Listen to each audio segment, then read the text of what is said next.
Protected by the Black Widow. Protected by the Black Widow. Good juju. Bad juju. I speak loud on the mic.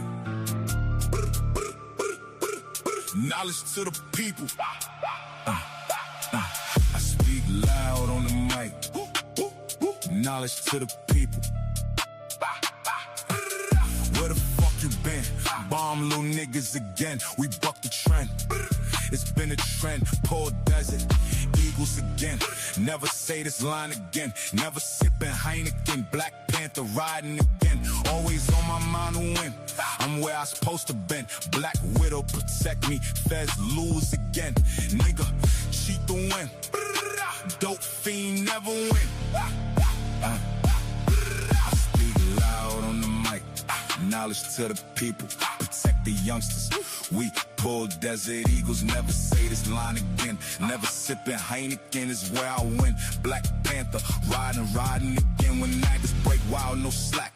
I'm cutting like an axe. Kick door can't cut in the tracks. Good juju. Bad juju. Never been in a gang but stay crewed up. We answer beepers, can't be tracked, computer hack. Protect the weaker, don't wear tattoos. But if I did, it'd be the reaper.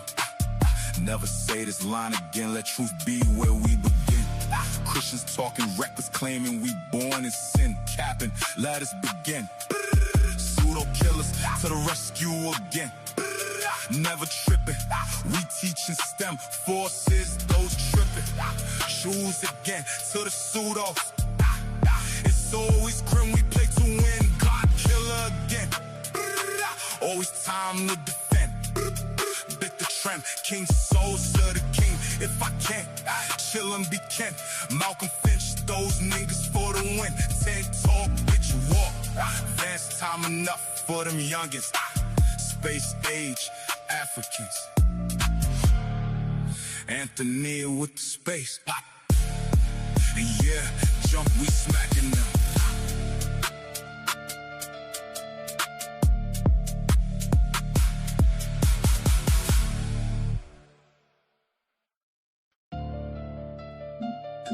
Protected by the Black Widow. Black African power. What's good? What's happening?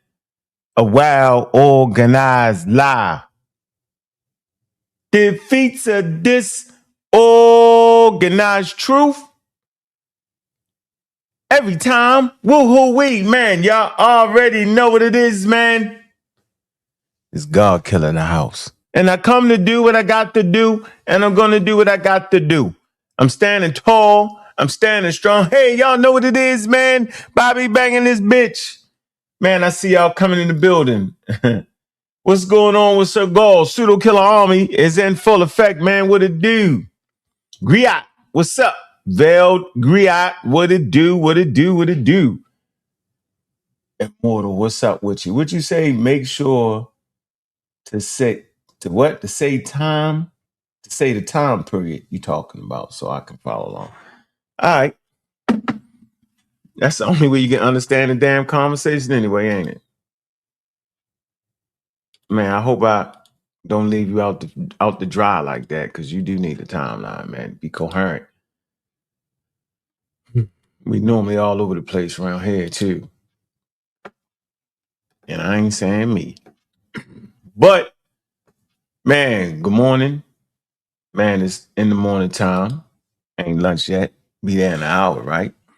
Man, I appreciate everybody for stopping through, man. Let's let the crowd come in the building before we start getting jiggy with it. All right, I want to pull up this document real quick. I want to give you a timeline,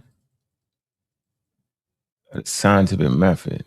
That's kind of important. It's going to fit right into the show. Okay. Going to fit right into the show. I think it's important. Also, science is actually a human endeavor, and the only way you can understand it understand it that way. All right.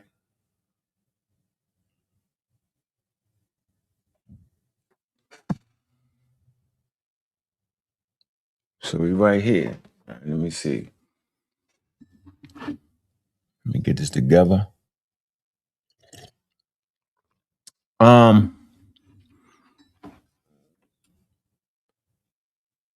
Point. And it's on the screen. Waiting for some more people to come in here before we get jiggy with it, man. 18,000 ain't enough to get nothing started around here, man. All right, man. Hit the Cash App early and often, man. Show some love, man. Yeah, we pushing them things forward like that. All right. Just let me get this together, man. Give y'all a couple of minutes to get together, man. Tell a friend, tell a foe, tell the people, man. Hell, if y'all not in the Discord, man, y'all messing up, man. Mike Jackson, what's going on with you? How you doing, man? Welcome to the show. How Egyptian and Greek medical traditions handle magic differently. Now, powerful show. Powerful show. All right. So we're going to be using a couple sources here. All right. And, our thing has always been Egypt. Not my thing, but, the community thing is about Egypt, right? Because it's classical African civilization. And you want to know. Actual text I'll be using is magic, reason, and experience. Studies in the origin and development of Greek science, right? When you see the word science there, they don't mean modern science, bro. They give you a category for general. King J was good with you, bro. And so, yeah, the community thing has always been Egypt. No problem with that. It's an indigenous African society. Have no issue with that. I just have an issue of rationalizing and taking it out of the hands of the people that created the civilization. They named themselves, they talked about who they was, and we should respect that. They had traditional knowledge, wisdom. Later on, other human beings would go there and classify the things that they had. So you can call it what you want to call it. I'd rather call it the name that they called it. I'd rather not put the modern construct on it. But if I was to put the modern name on it, on the knowledge system they was doing, there's two sides to it. From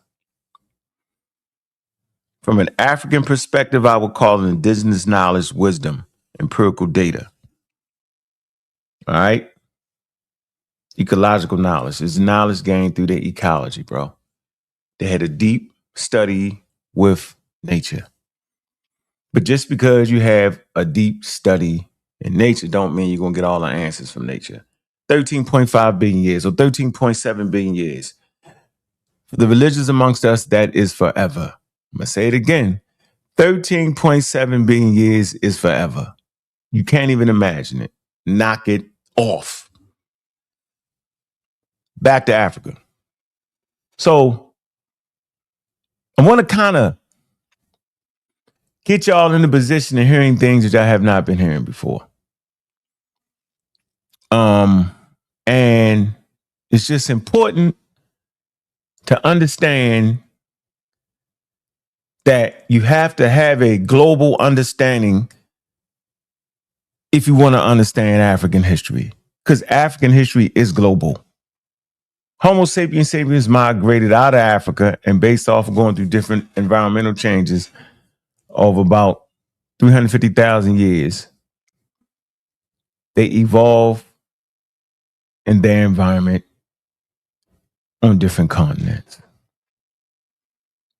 So by the time they reached to America, somewhere roughly between 30 and 10,000 years ago, they had evolved in their environment to deal with certain pathogens, to deal with certain food sources, and to learn how to manipulate their ecology for food, clothing, and shelter. Let's not get it mixed up. And so I've always been an advocate of studying world history through the eyes of anthropology, which started off very, very racist and very limited. And it's funny how now people amongst us sound just like those racist anthropologists. That's wild. Not allowing the actual community that we're studying to have their own African agency. Right? That's why I said when you study anthropology, today's anthropology, they want to study and allow the ancestors to speak for themselves. So if we was to ask them what kind of knowledge system they had, they would tell you they had traditional Egyptian knowledge or Kemetic knowledge, wisdom. They would say that they had temple knowledge because the knowledge in schools were in the temple.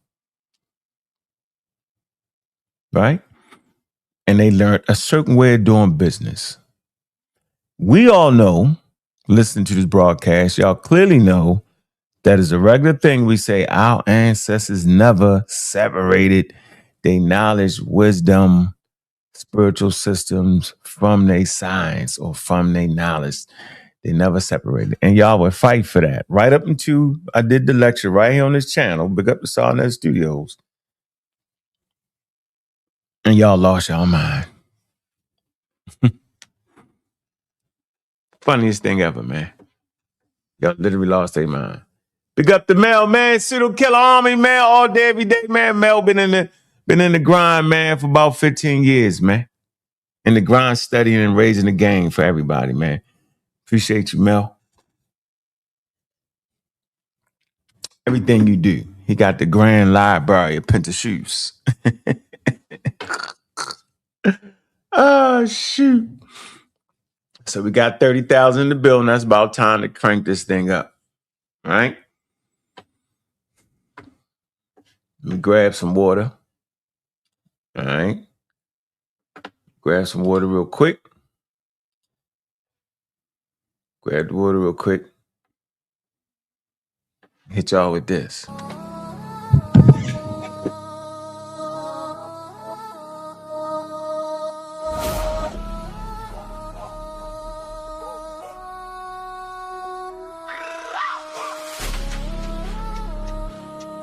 Stay literate.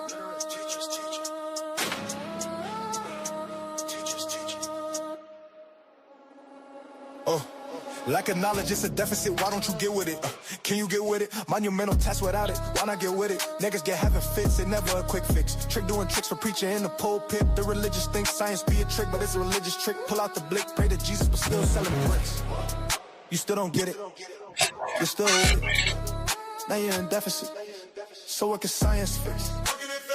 Can't fix your ignorance, your constant belligerence. Keep y'all in a trick. In a trick. That shit's continue, stay at cap. You stay at cap.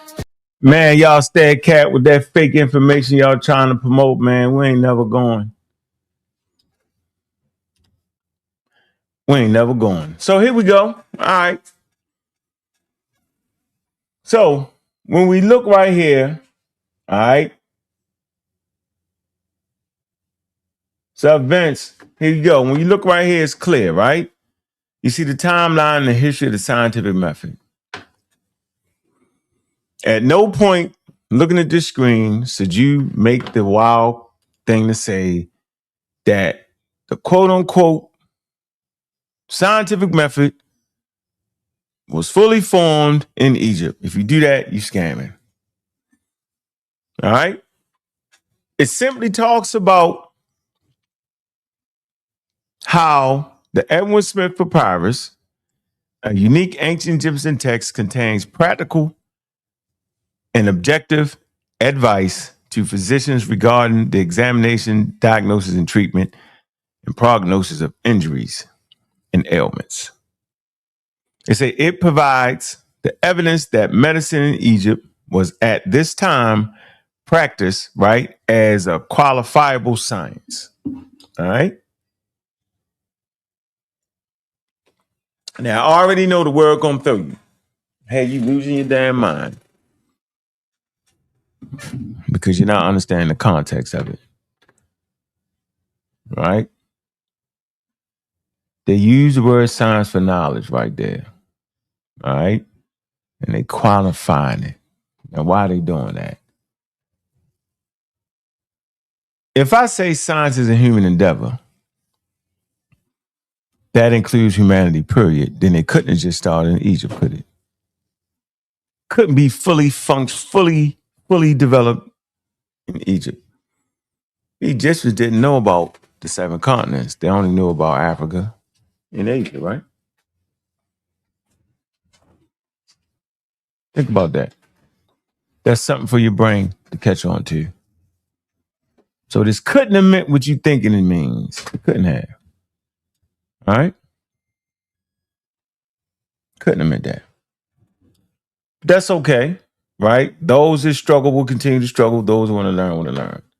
I want to slide down the timeline because the timeline is going to take you all the way to here. All the way to the 1665, Great Britain, German, 1700s. Look, all around the world, y'all, they collecting data all around the world, all the way to the 19th to present. All right? See? All the way up to 2012. See? Still functional. All right? Never stop gaining information and knowledge because it's a what? It's a human endeavor. All right? Important, right? So look at that. It take this long to get to the points we need to get to, but it starts right here. And so don't take all the damn credit. Take the piece you want to take, but make sure you leave some room for other people, else you're just selfish. All right? Not hard to understand. But I want to move to this portion of the timeline right here because this is what this conversation is about today. I want to move here. Thales of Malay raises the study of nature, what? From the realm of mythological, of mythical to the level of what? Empirical study. Now, they're starting to transform the mythical to the empirical study. All right? You see the Egyptians kick it off. Now, the Egyptians was dealing with broken bones and stuff of that nature. They wasn't dealing with like diseases in this particular papyrus. But there's a mindset. Remember, we got to study the mindset. There's a mindset there that wanted to have a quote unquote diagnosis, a prognosis, an examination, right? Objectively, right? There's a prognosis, there's a mindset that wanted to have it that way. All right. The mind, the way they saw it, wanted to diagnose treatments, you know what I'm saying, and prognosis without a lot of these spookiness around it. A little bit. They left the twins on it. They left the sprinkles on it. That's their mindset, though. They're kind of moving away from the old. At least one papyrus. This is another thing. One papyrus. One papyrus ain't the whole damn thing.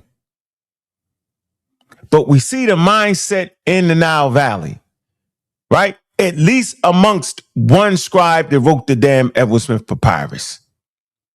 Now, his comrades obviously wasn't with him because they claimed that he actually created without the magic on it, but they put it back on there. And I'm pretty sure it went like this.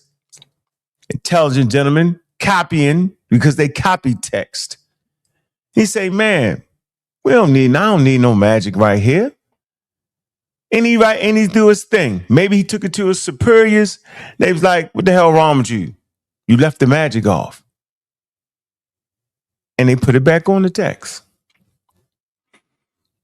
But one person can change a lot of people's minds.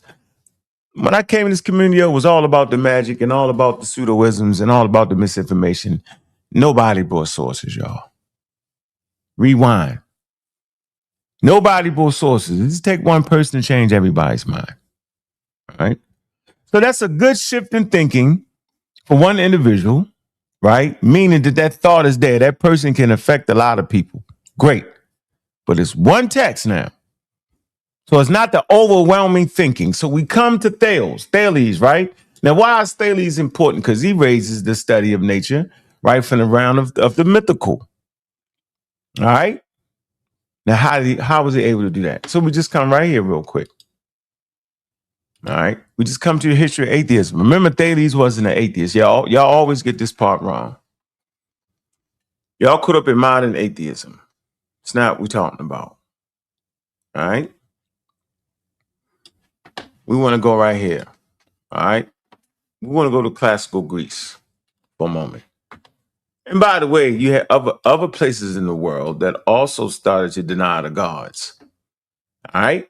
But that's not in the beginning of anything. In the beginning, man is steeped in his religion, steeped in his folklore, steeped in it. So when you come here, right, it says, and we come to philosophy, they start to develop philosophy. Let's go to classical Greece and Rome, right? First of all, theism was the fundamental belief that supported the legitimacy of the state. All right, late in the Roman Empire. It says historically, any person who did not believe in any deity, supported by the state, was fair game of accusations of atheism. You didn't have to be that, right? And guess what? It was a capital crime. Imagine a world that if you told them you didn't believe in Jesus Christ, that was a capital crime. So y'all don't even understand the mindset of these people. They was losing their life for just trying to give a basic understanding. Now, there is no record of the Egyptians losing their life, right? For not believing in the gods. And I'm sure there were plenty of people that did not, but it wasn't captured on record. So we don't know. We only know what we know. So there must not have been a large uproar about those going against the state-sponsored religion in ancient Egypt. Obviously not.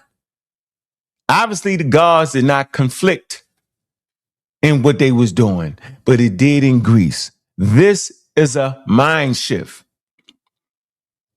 It's a little more deeper mind shift now because it's not just one person or one papyrus, right? The government itself starts to recognize it. The government didn't recognize that the scribe had left off some of the magical treaties or magical potion in the Edwin Smith papyrus. The government didn't recognize that. He didn't see it. So it had not gotten to a governmental level. But it got to a governmental level when it came to Greece. And we know this because they drew up a law, a capital punishment. Charges of atheism, meaning any subversion to religion, meaning you're going against our religion. All right? Was used similarly to charges of heresy and impiety. So, the Christians say it's heresy. When they was trying to create their doctrine, they said, if you come up with something that's different, it's heresy, which is wild because today the things that was considered heresy is part of the Christian doctrine now. Very interesting. And they said and impiety, as a political tool to eliminate the enemy. So they was using it as a tool. You didn't have to be an atheist. They just say, man, you just don't believe, right? And I'm trying to get rid of you. You're not listening to the government. All right. Now, also, early Christians was widely reviled as atheists because they did not participate in the cults of the Greco-Roman gods. Okay. So during the Roman Empire, Christians were executed for their rejection of the pagan deities in general. That's their word, pagan. That's something the Christians came up with. All right. The empirical cult of ancient Rome. All right. So everybody has their gods. But what I'm wanting to focus on right here is those that are rejecting the gods for natural explanations. Now, in philosophy, the roots of Western philosophy began with the Greeks. We know that. Okay. This is not to exclude African philosophy. Okay. So Hellenistic philosophers were not atheists. See? But they attempted to explain the world in terms of processes of nature. Instead by the mythological accounts. This is important, yo. This is what I brought to the community right here. Right? I brought this. Y'all threw bananas at me. How could you do it to us? We believe. Why we ain't no African atheists? Y'all remember all that? I do. No Africans don't believe, that's a white man thing. There you go. So then if believing If not believing in gods is a white man thing, then why the hell, when we talk about science, can't have no beliefs in it, do you claim our ancestors had it? You can't have it both ways, man. Why not just let the ancestors have what they had? And whatever they had allowed them to have their deities intertwined in it. Y'all say it all the time. And I get a little perturbed when I first start this conversation and people act like they lost their mind. But y'all threw tomatoes and bananas at me for simply saying, right? I want to make sure we have explanations about the natural world without no God being mixed in it. Because that's all these early Hellenistic philosophers did, yo. They didn't actually not believe in God. They was making an attempt and say, but they attempted to explain the world in terms of processes of the natural world instead of mythological accounts. Remember in the history of the scientific method, Malays, right here. Remember right here? Hold on, let me get there. My fault. Right here. It was right here. This went to the Greeks. Can't take that from them. There you go. It's a clear shift in thinking.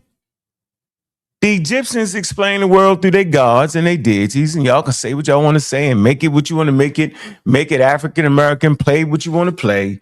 But we all understand in this community that we didn't separate our signs from our gods. There is no argument over that at all. Now, y'all trying to act like, well, my ass. Right here is where they attempt to do it. The Egyptians were successful for over 3,000 years, bro, 4,000 years. Why would they change that? They didn't have a need to change because what they did made them successful, and what they did had them at the highest level. During that time, they was one of the highest societies of that time, unraveled by nobody but maybe Sumer. Maybe. They the superpower. So y'all asking a superpower to give up their aircraft carriers. Why don't you just change the aircraft carriers? Don't use them no more. No, it's what made us great.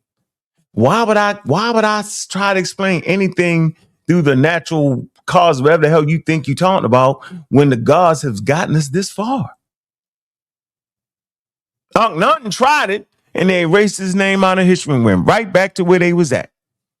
Nothing attempted to talk about the oneness of Aten. And he still venerated the rest of the deities, but he put that one above everybody else. They was like, how dare you? He had to build Amana. He had to build the city of Amana all by itself. He emptied the royal treasuries, went broke, and he died. And they erased his name out of history for attempting to change the age-old system of the deities being one particular way, yo. And I thought y'all understood this. And this is where I'm moving the community forward to understand real African history, real Egyptian history. This is a fact, yo. These people kept their deities intertwined. It's okay. It didn't stop them from reaching the level that they reached. Not at all. It's obvious they built the pyramids, right?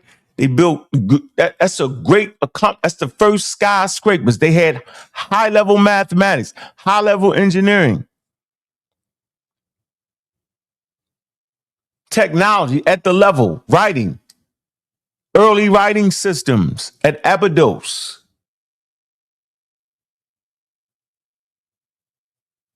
What the hell wrong with that? So there's a shift. We know the Greeks studied in Egypt, right? We ain't gonna overwhoop it. Why? Because Egypt was a learning center. That's another thing. You don't gotta steal. It was open. It allowed other people in to study, right? You don't gotta steal nothing. It was open, just like Greece became a learning. things shift. Things shift. And then the learning center shifted to Greece. I'll give you the whole history of how Egypt fell and all that. But I tell you what, one of the main reasons is because they still had stone damn tools and them damn Assyrians had iron. That'll change it up a little bit for you, won't it? I'm going to say it again. The Egyptians had stone weapons.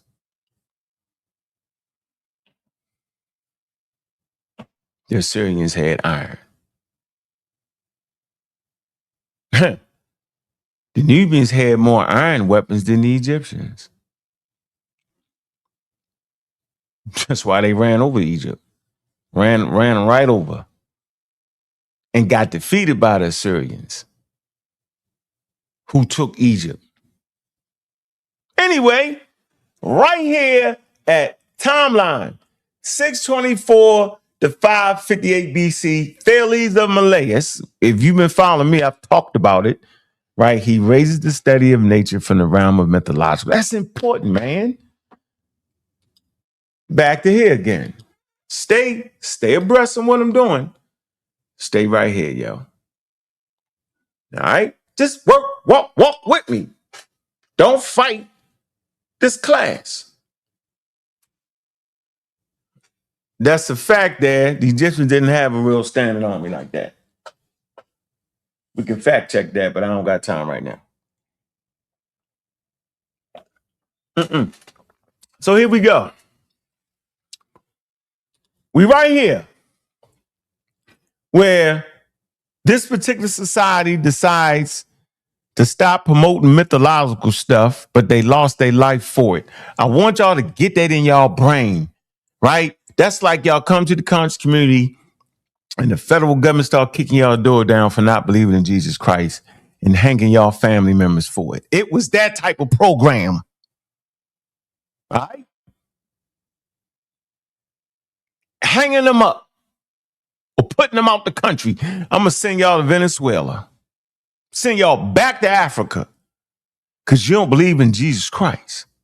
It was that type of party. So the Hellenistic philosophers were not atheists, see? But they attempted to explain the world in terms of processes of nature instead of mythological account. Thus, lightning was a result of the wind breaking out and parting the clouds, and earthquakes occurred when the earth was considerably altered by heating and cooling. It's say early philosophers often criticize traditional religious notions. Xenophanes, right, in the 6th century BCE, famously said that if a cow and horses had hands, then horses would draw the forms of gods like horses and cows like cows. Right, you get that? He's basically saying that man made up the daggone gods right there.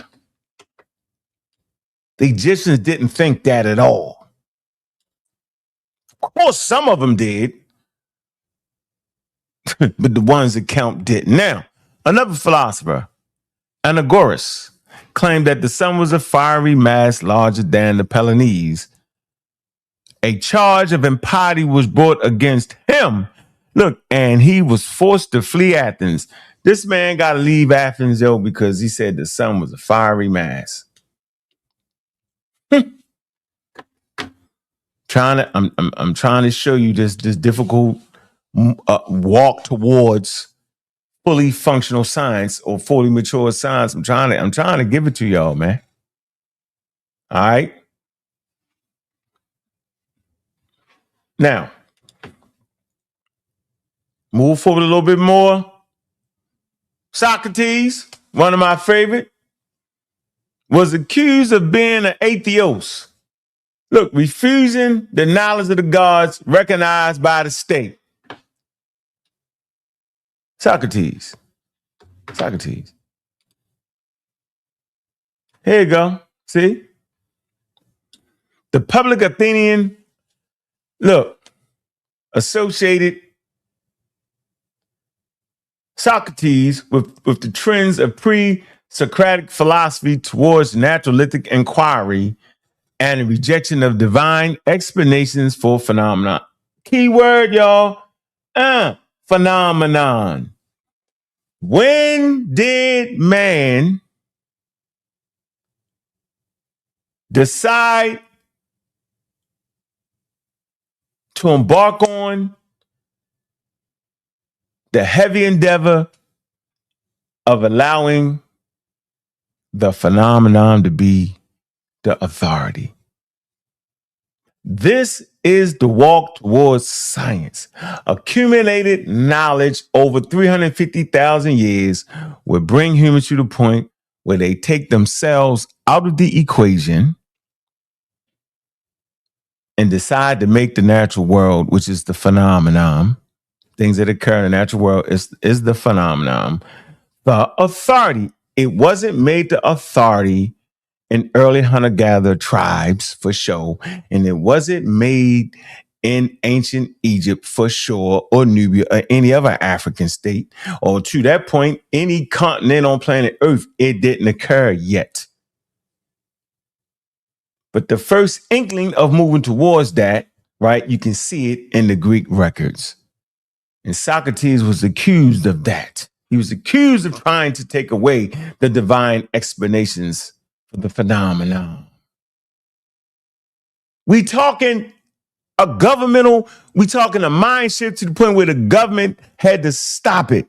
So the government was trying to stop people from making natural explanations about the world they live in. I want y'all to just think about that for a minute. This is serious right here. Sometimes we're so enamored with where we live at and our mindset that we can't even fathom this. And so you'll fight me for trying to give you historical accurate rendering of what our ancestors did, how they was thinking, because you thinking they was thinking like you was thinking. No, they was just as intelligent as we are, but they sure as hell weren't thinking the way you was thinking. For the majority of our humanity, they was naked, ladies and gentlemen, butterball naked. And they wasn't just snatching women out the streets because they was naked. You get that point? Whole different mind shift. So they're going to say, with the trends in pre-Socratic philosophy towards naturalistic inquiry and the rejection of divine explanations for the phenomenon. Aristophanes, the comic play, it says the clouds performed in 220 BBC portrayed Socrates as teaching his students that traditional Greek deities did not exist. Yeah, man. They tried this man and they executed him for that. Under the charge of not believing in the gods of the state and instead of worshiping foreign gods. Man, they executed this man, yo. He was like, man, I'm not that. I believe in Apollo. I believe in the Oracle of Delphi.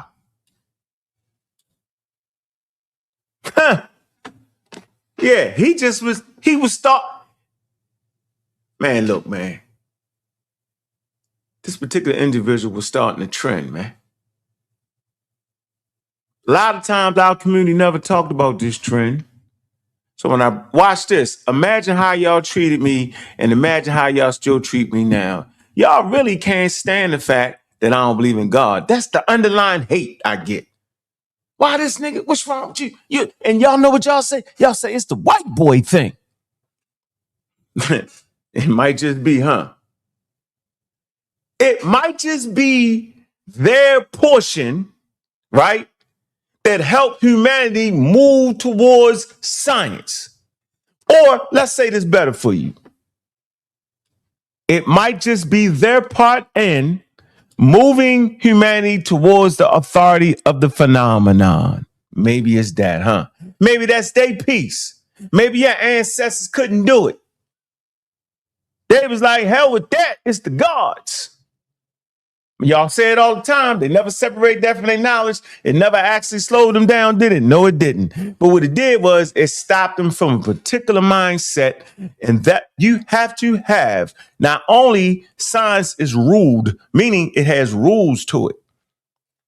It not only has rules to it, has a certain way of thinking attached to it.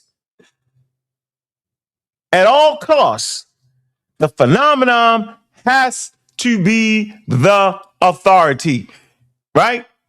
I'm going to say this again. At all cost, the phenomenon has to be the authority. And we come to the Britannica Encyclopedia entitled The Rise of Modern Science. And we see here the authority of the phenomenon. Not going to read this. But that's way down the damn line, bro. Like, man, when did the phenomenon become the authority, y'all? Man, you couldn't have did it in Egypt, and you couldn't have hell did it in Greece, because Greece, they still had not made the phenomenon authority. Guess what they made the authority? The damn Greek philosophers were the authority. And the Greek philosophers are the pillars that Western society and Islamic society was standing on for 2,000 years, y'all.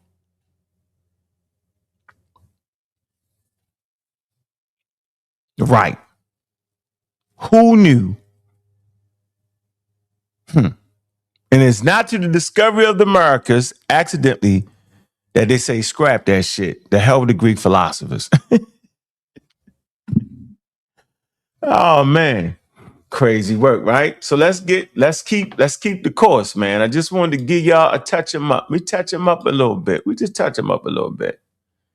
Just a little bit, man, to keep you in shape, right? So keep you from arguing ignorant conversations, man.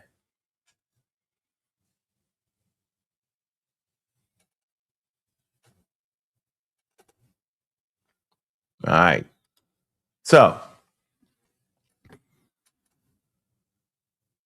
we see people was murdered for looking to the phenomenon to explain things that occurred in the world naturally.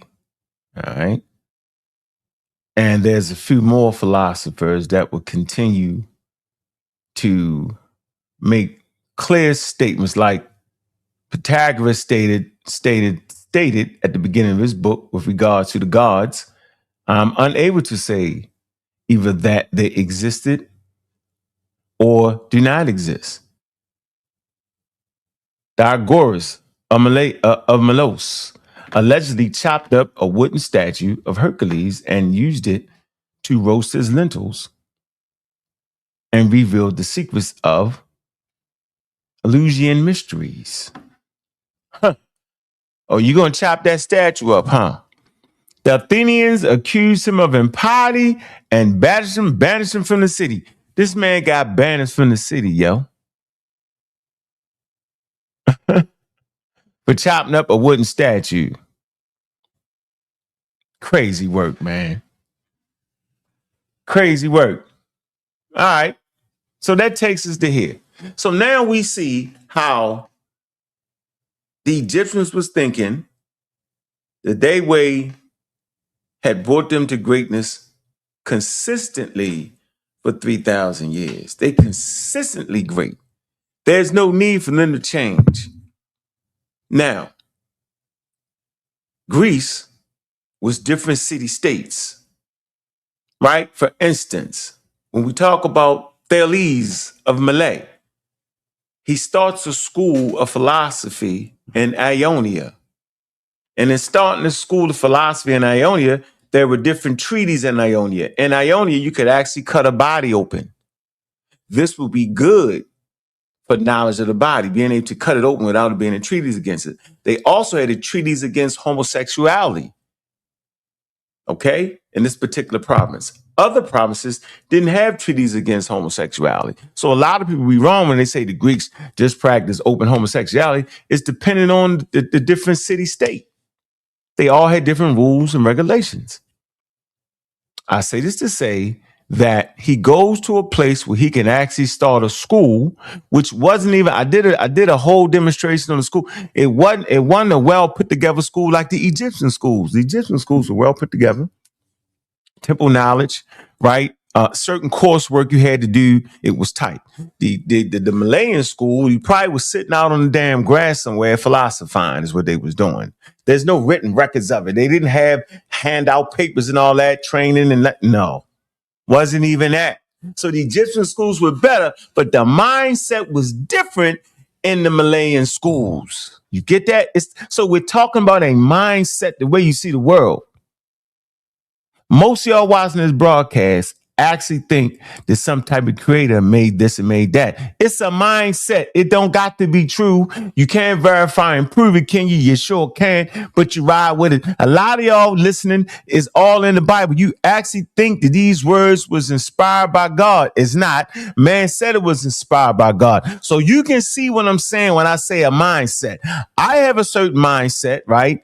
That the phenomenon is the authority. You have a mindset that God or the gods or whatever you think you believe in, because now when you're in the conscious community, you don't even practice regular Christianity or Islam. You make up your own God, which is a step. I don't know if it's a step in the right direction, the wrong direction, but it's a damn step. I'm going to say that. All right. So when we talk in science, we're not only talking the gathering of data, we're not only talking about a scientific method. Ladies and gentlemen, this whole time, I've been talking about a mindset, a worldview. What was the Egyptians' worldview? How did they view the world? They viewed the world through the gods. In Athens, they also viewed the world through the gods, but it was a groups of people that started to break away from that. It was a mind shift. And a mind shifted to the Greek philosophy, which was the denying of the state-sponsored religion and deities.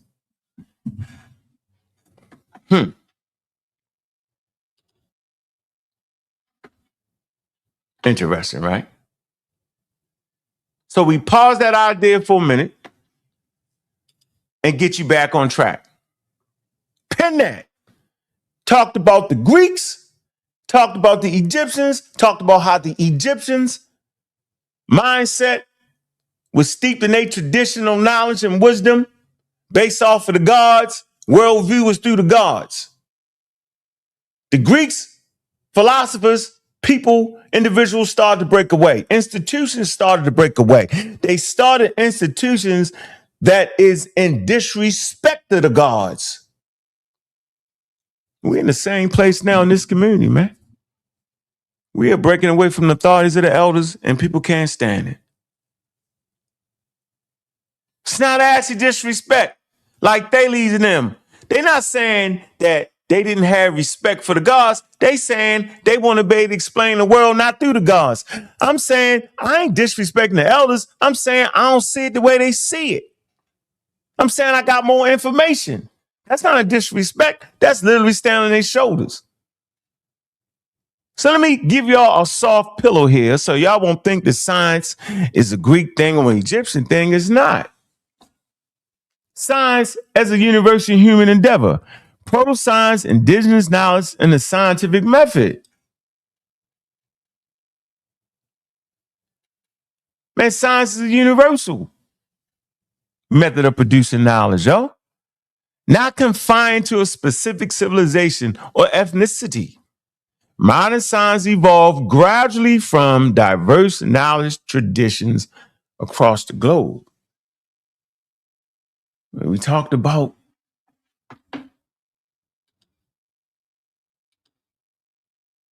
hold on, let me get that. Hold on.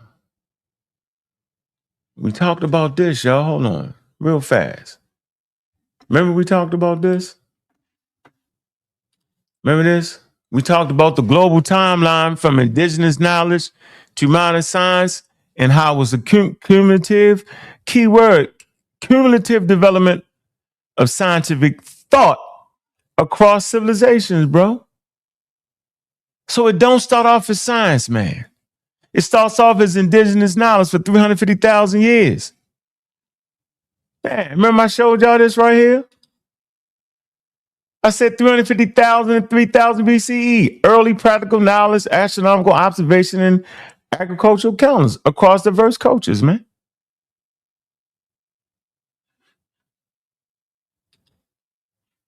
Never said it was y'all made it a white thing. All right?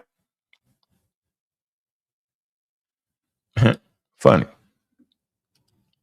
All right. So we back to this again. All right.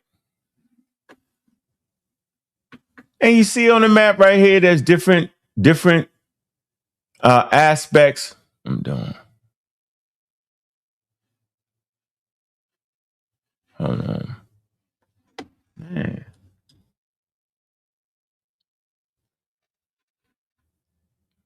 You got Nile Valley, you got Mesopotamia, you got Indus Valley, you got China. I know y'all see it, right?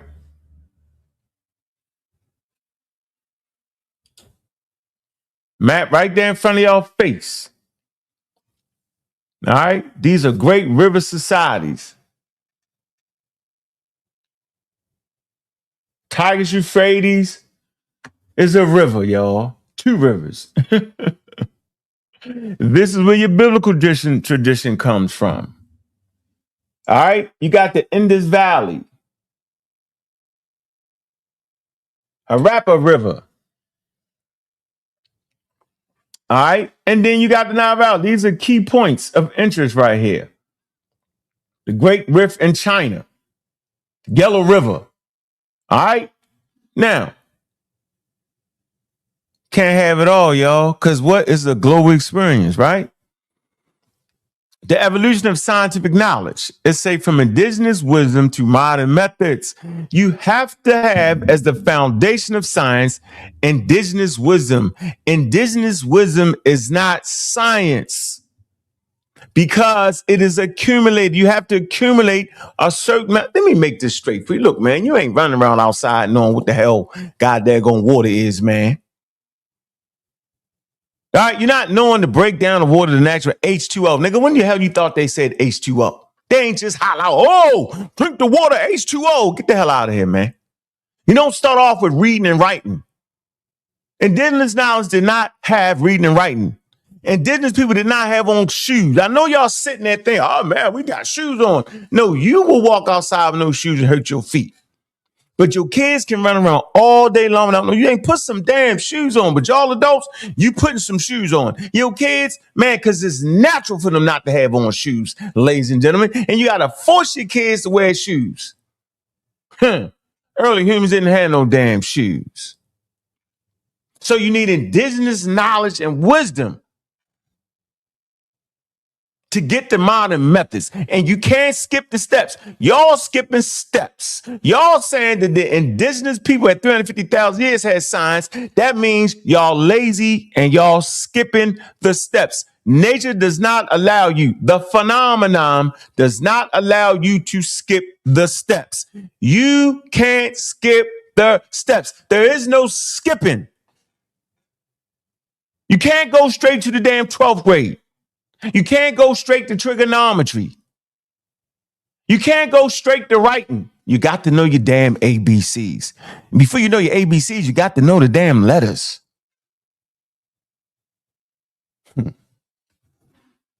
I'm trying to figure out why is that hard? Why is that a shot? What? It's a cumulative. It's the basis. Indigenous knowledge, practical environmental, and technical knowledge developed through experience and observations. And I showed you this right here.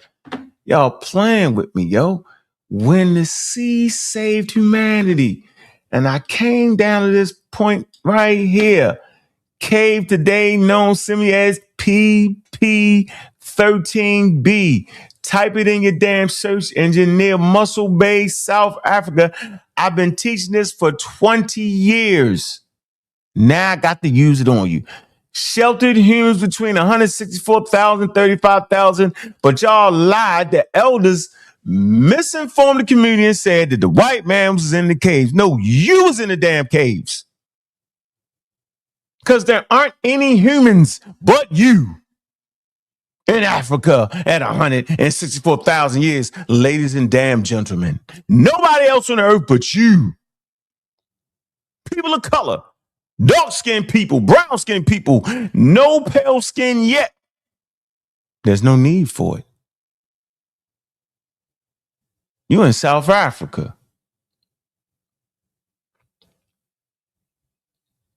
At a time, watch this, when Homo sapiens was in danger of dying out, you damn near went extinct. These people may be the ancestors of all of us, y'all. At PP13B, we at isotope stage 6. That's the damn ice age. Yes, ice ages affect Africa too. Not with the damn ice, but the climate is dry and food ain't growing, ladies and gentlemen. When they did the archaeological surveys, there aren't anybody else living on planet Earth but in this particular area. Why am I mentioning this? Because I want to go to how serious indigenous knowledge was. Here's a picture again. Here's a map for you, right? All the way down at the tip. This is called Mediterranean scrub. There's that word again. How in the hell could Mediterranean scrub be down here?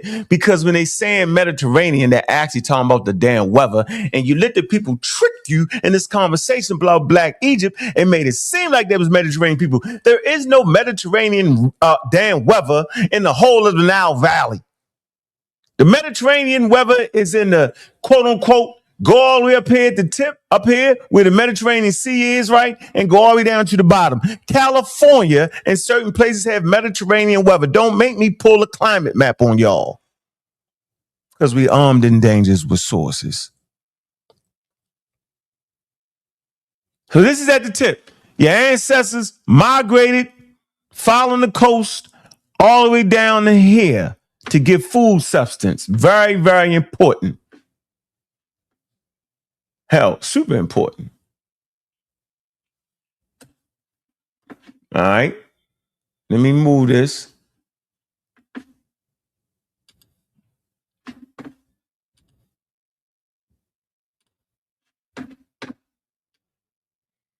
Let me come down to here.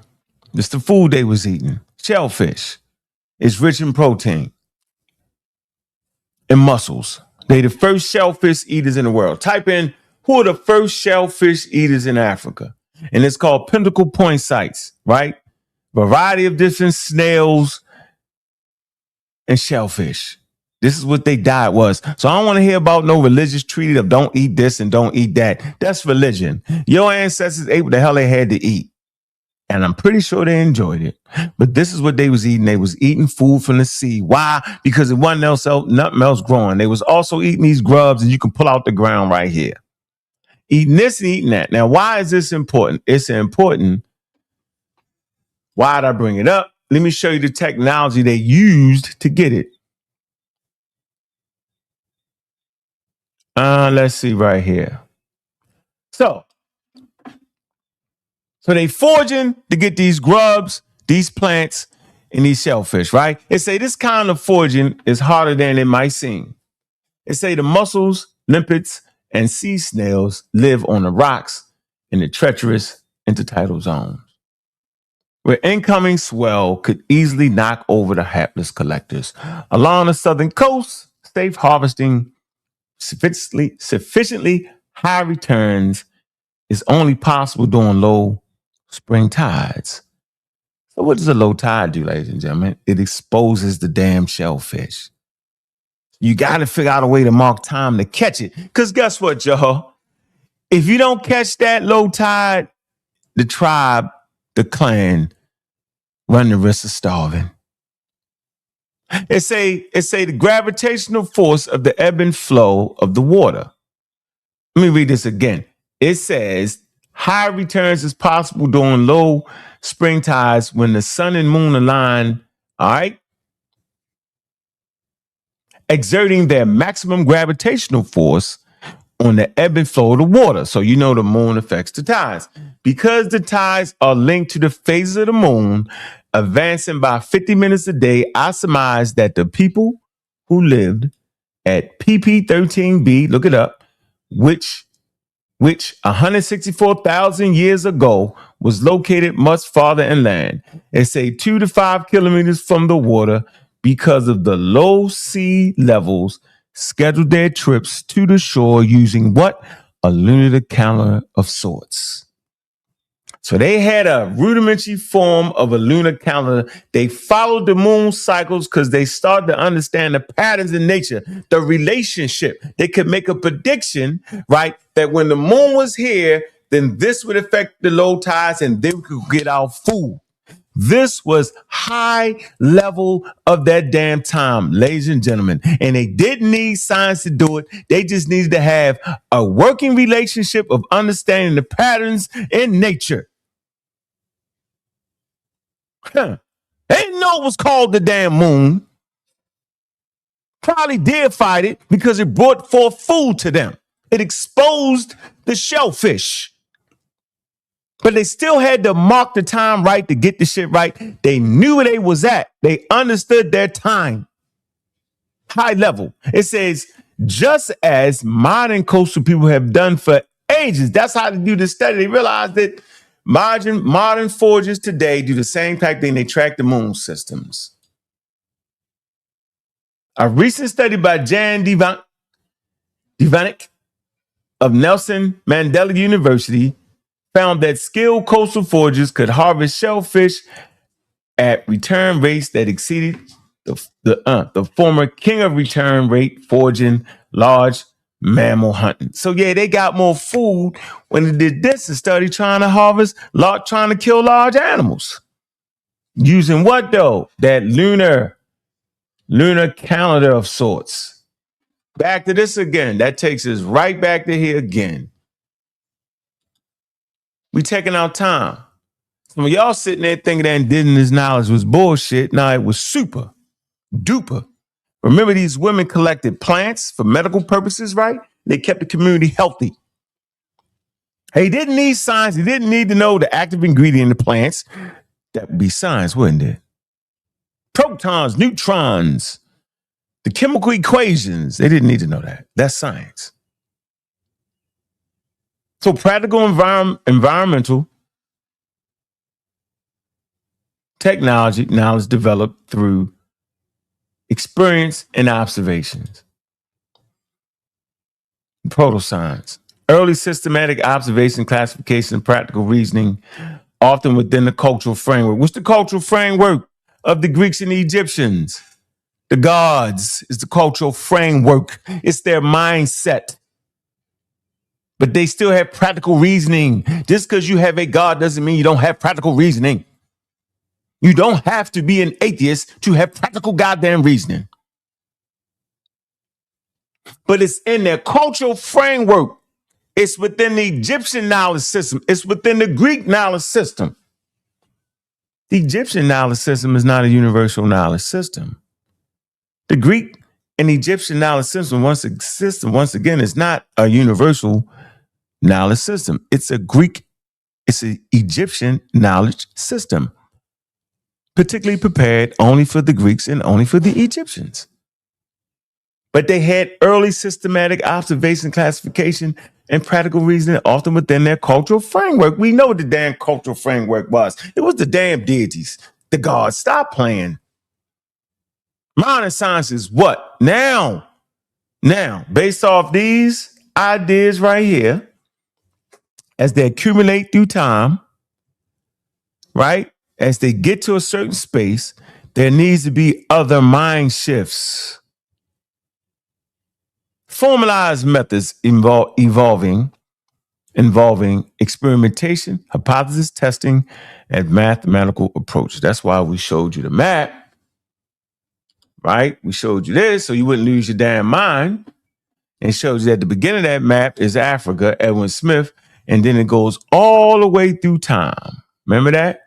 All the way through time. This is probably the scientific revolution, where there's a break away from quote unquote the old way of doing things, and they move into the modern thing. This goes all around the world, ladies and gentlemen, and that is my damn point. It has always been my point. Y'all want to leave people out of it. I'm not leaving nobody out of it. It is what it is, what it is. Proto-science and ancient civilizations. Ancient societies developed sophisticated observational knowledge long before modern scientific institutions. I'm going to say this again for the slow people. Ancient societies developed sophisticated observational knowledge long before modern scientific institutions. It's a the Egyptian Edwin Smith papyrus, for instance, detailed structured diagnosis procedures illustrating early proto-scientific reasoning. Early in the game, bro. The emergence of scientific method, key developments from the 16th, 17th century. Look, Francis Bacon championed empirical observation and inductive reasoning as foundations of knowledge. What did Francis Bacon have? He had the two continents that nobody else had. Look at the timeline. He had resources. What's the resource? Slave labor. I'm going to do a whole presentation on scientific revolution, colonialism, and slavery. You don't get science without having slavery and knowledge of all the damn continents. Pick your damn poison. But that's what Bacon and them had. They had an understanding to break away from what? They broke away from the Greek philosophers because they said the Greeks didn't know what the hell they was talking about, because if they would have known what they was talking about, they would have known it was two more continents. The Greeks and the biblical authors only knew about 3 continents: Africa, Asia, and Europe. That's why I say read the Bible with a map. The Bible is not a world story. It's a Hebrew story. God ain't talking about the world. He's talking about the Hebrew world. The Egyptians wasn't talking about the world. They was talking about the Egyptian world. The Greeks wasn't talking about the world. It was talking about their world, because we know what their world consisted of. Africa, parts of Africa, not even all. They ain't even discovered all that. Pieces of Africa, pieces of Europe, and pieces of Asia. And with the pieces of early 17th century, Galileo Galilei advanced mathematical approaches for understanding nature and physical laws. We know the Egyptians had math, early math. That would be the foundation. Mesopotamian math, Egyptian math would be the foundation that this man would have a basic understanding of, that would push him towards what? Understanding natural and physical laws. But he don't get there without the Mesopotamian math, the Egyptian math, the Chinese math, the Indian math. He don't get there without that. He don't get there without having a damn zero that's coming from the Arabs. Man, y'all supposed to know this, man. This ain't even supposed to be hard. And watch when I drop that link and get a whole bunch of wild flack out of wild people. The mid-17th century, Isaac Newton integrated observation, experimentation, mathematics into a coherent framework. Institutionalization of scientific inquiry began within the universities and academics. So now they mindset, their worldview, they institutionalize their mindset and their worldview. The same way the Egyptians institutionalized the deities and the scribal work and the copying of the papyrus, the same way modern times institutionalize it. Historical interpretation, university enterprise. Historically, interpretations. It's a universal enterprise. Modern historians emphasize scientific knowledge development was cumulative and global. So if you're saying it was just Africa, you're capping. If you're saying it was Europe, you're capping. Contributions from ancient Egypt, Mesopotamia, Greece, India, China, and the Islamic world all played critical roles. Science is viewed as a universal enterprise, right? Advancing through shared method and cumulative human inquiry. You need all the damn humans. You need all the diversity to get to this point of understanding what, y'all? That the phenomenon is the authority.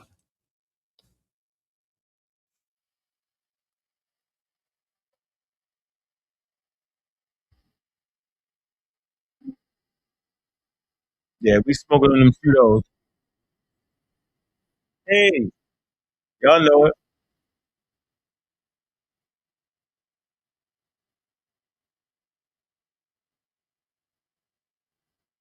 Yeah, that's why I be smoking on the Cheetos all day long, because they can't get to it. They cannot get to it like this. They actually can't. They stuck in their own ways. So we're in this right here with these 5 slides. 1, 2, 3, 4, 5, 6. I lied. 6. And we open up the lines.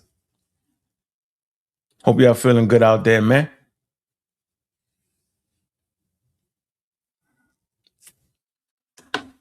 Doing this like we're going to. I see you, Preem. Preem, get the money, man. Still killer, man. 50,000 in the building, man.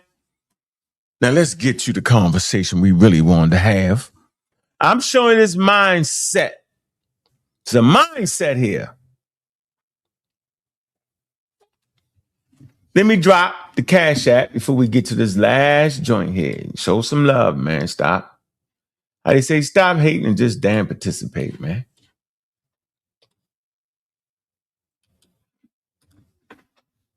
Drop the Cash App, man. Friday, show some love, man. You know how we doing it, man.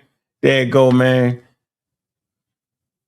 And big up to the community skeptics, man. Y'all know what it is, man. Make sure y'all subscribe, man.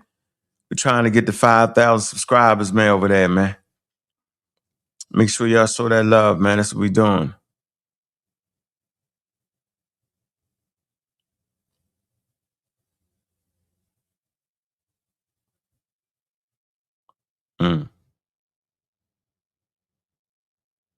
One second.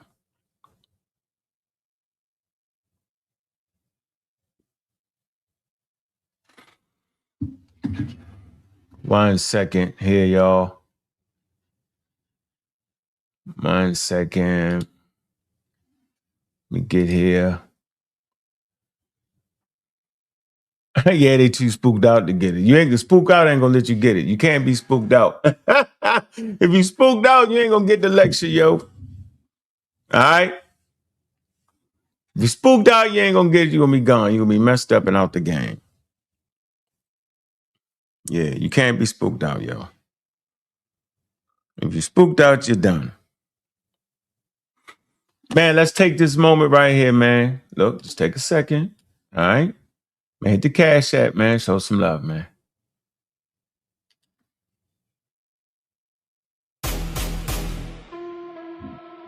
Yeah. Look. Hey, Cash App, Cash App. Baltimore. Yeah, yeah, yeah. Cash App, don't let it run you. Money fill the gas, but it never feel honey. Cash App. Dreams get so fast. If you don't own your time, you just rent your past. Cash App, screens full of flex. Real life hit hard when the rent come next. Cash App, tool not God. Use it, don't lose it, keep your head on top. Lend a mill, lend a bill, lend a pay me now. Everybody yell, get it like a sacred how. Timeline full of blessed, but the stress still lurks. Same folks posting gas, still drowning in hurt. Explosions of cash and the camera flash, but the lights cut off when you can't make it last. This ain't a trick, but it move like a spell. Type in the amount for that dopamine swell. Quick tap, quick send, quick high, quick drop. Then you back in the cold when the real don't stop. I done seen love turn transactional quick. Send some in the DM like that's all it is. Cash App, don't let it run you. Don't let it run you. Cash App, don't let it run you. Don't. Hard work, yeah, I respect that. But rest ain't weakness, I protect that. Cause money earn me nothing if your soul get thin. If you're always up next, tell me eat when you win. They sellin' hustle like it's peace in the pack. But peace don't come from a green little stack. So send when you can, look out for your kin. But don't let the app decide how you feel within. Set them rules, don't be ruled by the buzz. Real love is a call, not a what's up, cuz. Cash App. Cash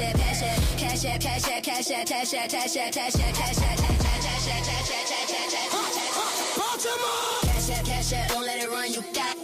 Don't let it run you. Cash App, don't let it run you. Don't. Yeah. Baltimore.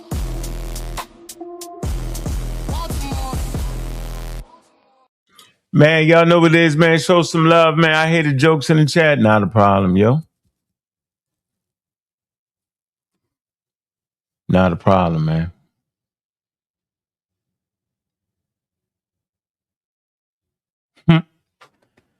Not a problem, man. Man, I appreciate the Cash App, man. Appreciate that love, man. You know, Dizali, man. Appreciate you, bro. That's some love right there, man. Yeah, don't worry about the haters. They here, though. I ain't mad at the haters, man. That's some love right there. Appreciate that, bro. Love, man. All right, we're going to get into the next that segment right here, man, and close this out and let y'all get up here and sound wow. Y'all going to sound wow, right? Because you can't get out your way. Right? You refuse to relinquish the authority to the phenomenon. You just refuse. It's okay though. Big up to Cedric, man, Pseudo Killer Official, man. You doing great work, man. Got the channel bubbling. Appreciate you, man. Got it bubbling for real, man. I'm gonna pin the link right here. I can't even pin it down. God damn it. Boy. Somebody said you only reading other people's opinion, but you know nothing. Huh? That's stupid. How the hell can humans just pop up and know everything? Man, get out of here. See, that's the dumb shit right there. That's dumb. I just crept in and read, hey, Hasidi, whatever your name is, yo, you stupid. I gotta tell him, because ain't nobody gonna tell him. Can somebody tell that man he's stupid? I'm only reading other, like, how the hell was I supposed to know all that? Nigga only lived for about 80 years, yo. How the hell was I supposed to know all that?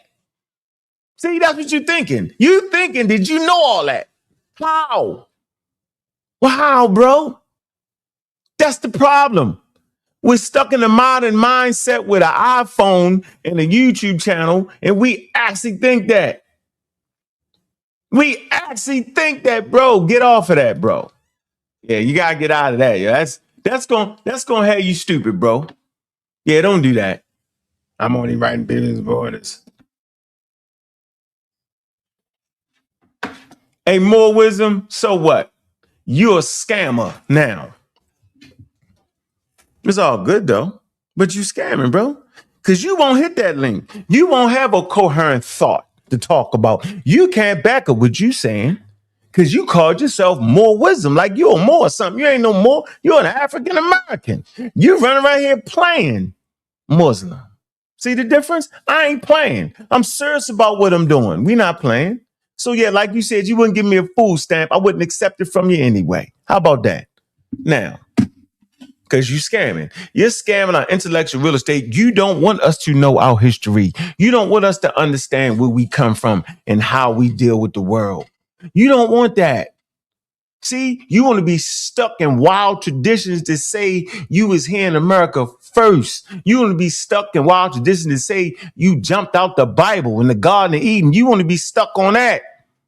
You want to be stuck on thinking you actually came from, quote unquote, Egypt some damn way. Nah, man, you come from Africa, West and Central Africa. Learn who these people is, man. African Americans have participated in science from the beginning. The Africans is the foundation, the first indigenous knowledge. I just showed it. But yet you stay marred in ignorance. Let's finish this off right here, man. Let's see the difference between medicine, magic, and clinical reasoning.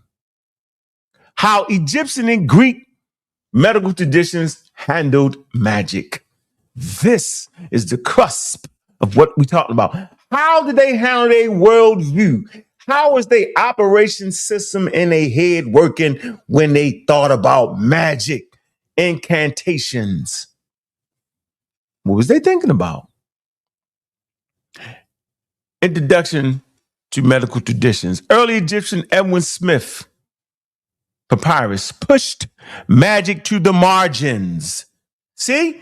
It pushed it to the margins because it was still there, but not part of the actual work. It was to the margins. Listen to the key word, like the margin of the paper. Prior to that, it was right there in there. The Egyptian Edwin Smith papyrus pushed magic to the margins through clinical practice. In contrast, the Greek Hippocratic treatise on the sacred disease openly attacked magic and divine causations, arguing for nature and cause. Remember that? Remember I talked about the Greek philosophers? Right. They was denying the gods had anything to do with it. That's the fundamental mind shift there. How are they treating disease? How are they treating magic? It's a mindset.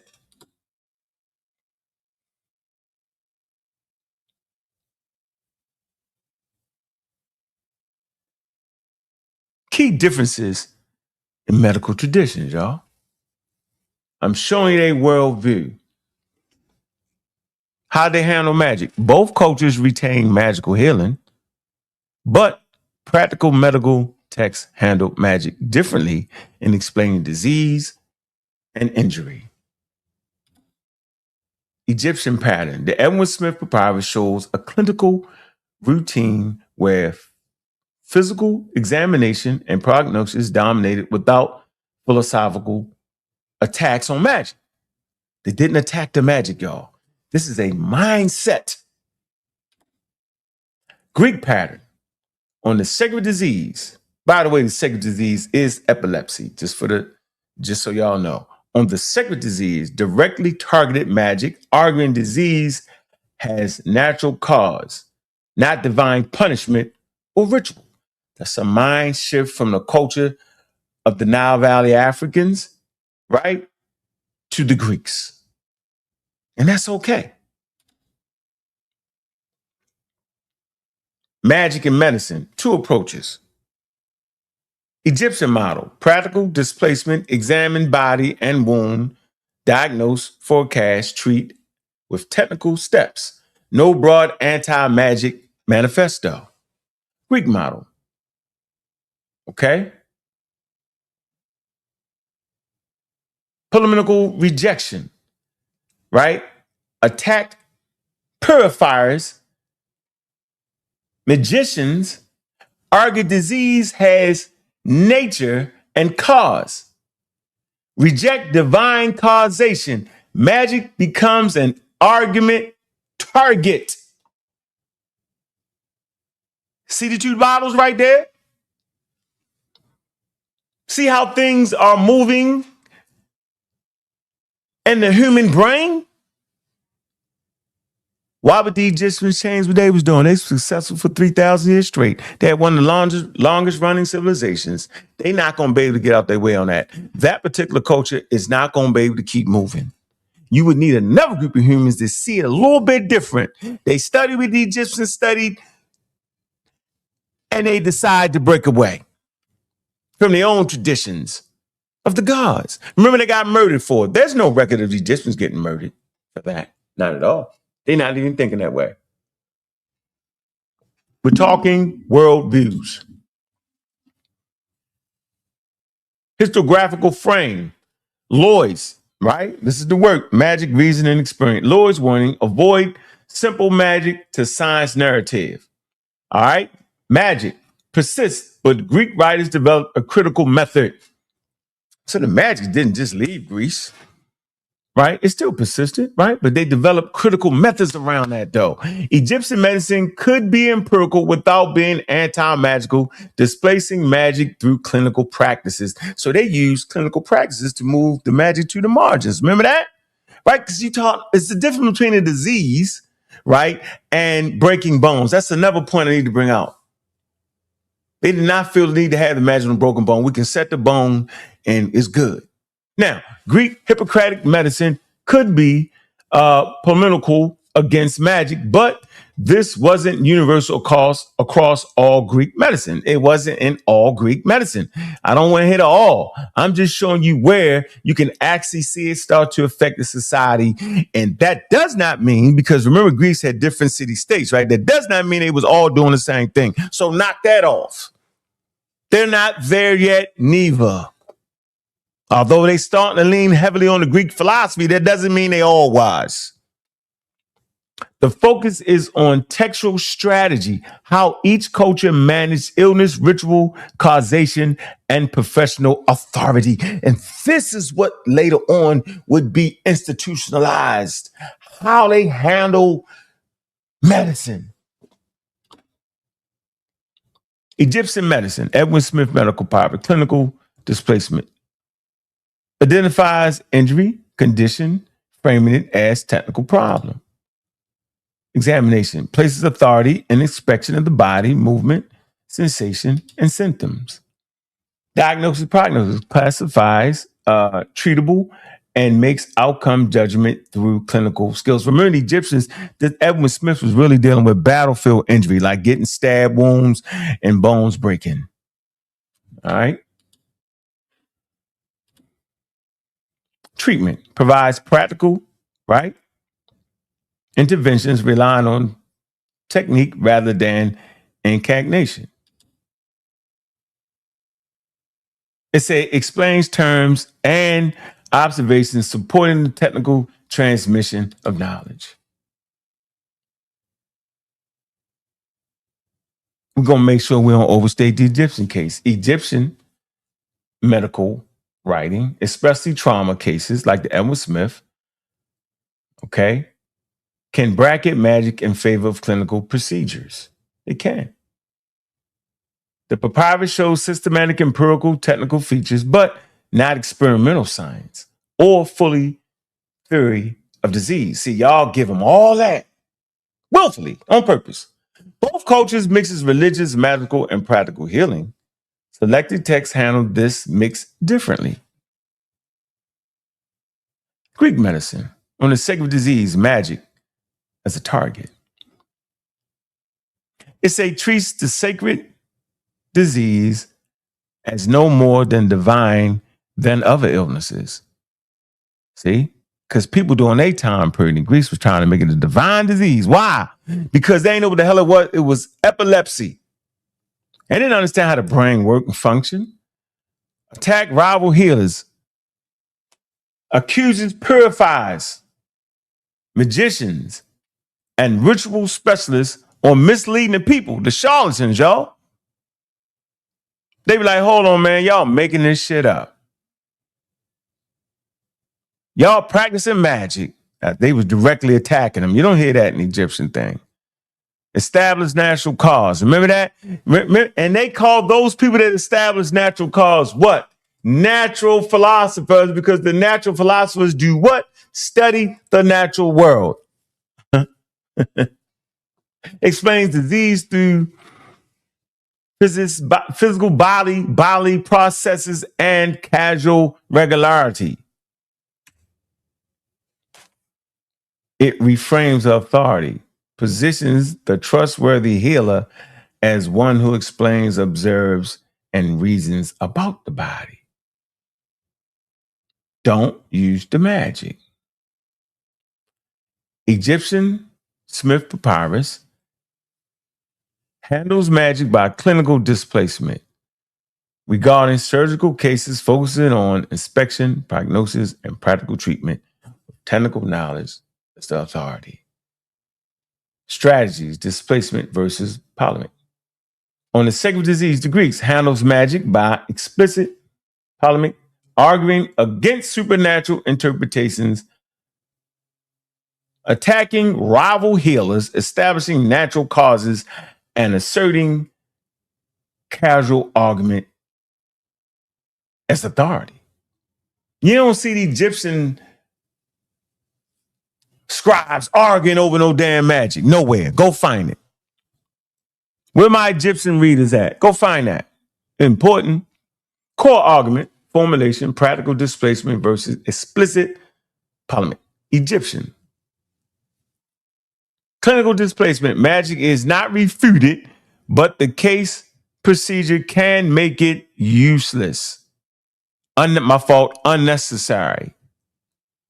Greece. Explicit polemic. Magic is named as a rival explanation and rejected through nature and cause. That's why they call them atheists. See that? Boom. The difference. Not rationality, but textual strategy. Practical displacement versus explicit polemic.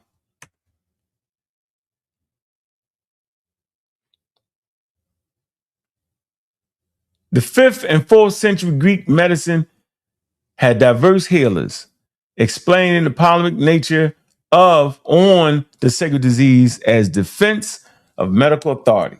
Egyptians, surgical texts, authority as embedded in its case format, while the Greeks' authority used argumentative aggression and crowded healing marketplaces.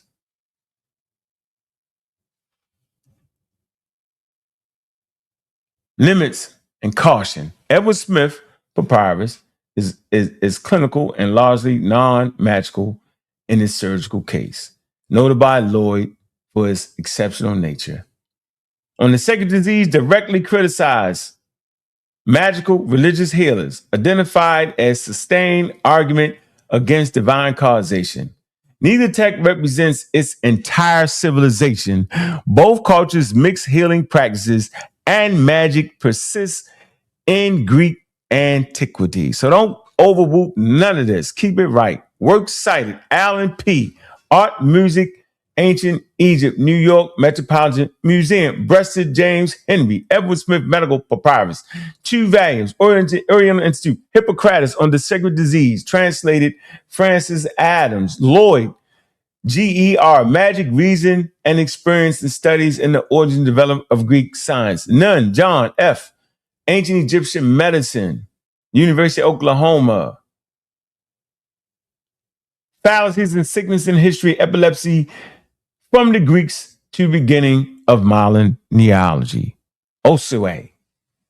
That's the work cited in here, man. Let me drop my daggone link, man, and let's get it in, goddammit. Because I know y'all wilding out. I know you're in there talking crazy in the chat. Oh, yada, yada, yada, yada, yada. Woo, woo, woo, woo, yeah, yeah, yeah, yeah, yeah. Yeah, yeah, yeah, yeah, yeah. 66,000 people in there. How many of y'all faking? Like you think you know what you're talking about, and how many is actually learning and gonna look this stuff up? That's the question. Y'all busy fighting like y'all went and actually studied some real material. Y'all done heard some wild pseudo cult leader come up with some wild combination of unconfirmed facts, and y'all sitting there arguing in the chat, man. Knock it off, man. Get it together, man. Get y'all life together, man. Knock it off, man. Show some love, man. Stop playing, man. Come on, man. Big up to Andy Belvin, man. I see you, man. Joe, I see you, man. That's some love, man. Well, y'all coming in hard today. The haters be hating, but the love is real.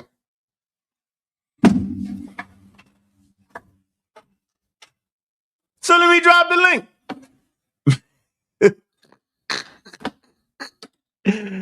Oh, man, bro. Crazy. Don't come up here with that foolery. Don't you do it. Come up here and talk about what we're talking about. We had about an hour and a half. I'll take an hour questioning. Mm-hmm.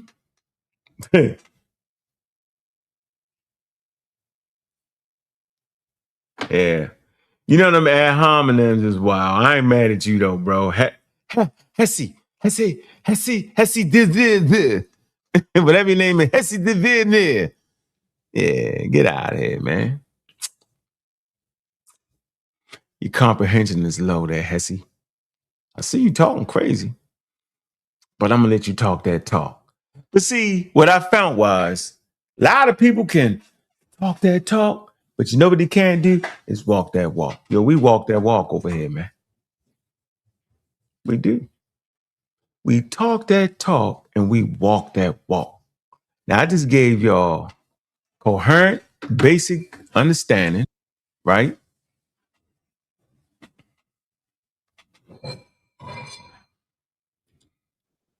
First caller, truck driver, don't crash.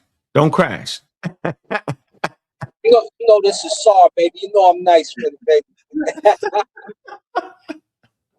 you know you got some starting good with it, and I like it. Okay.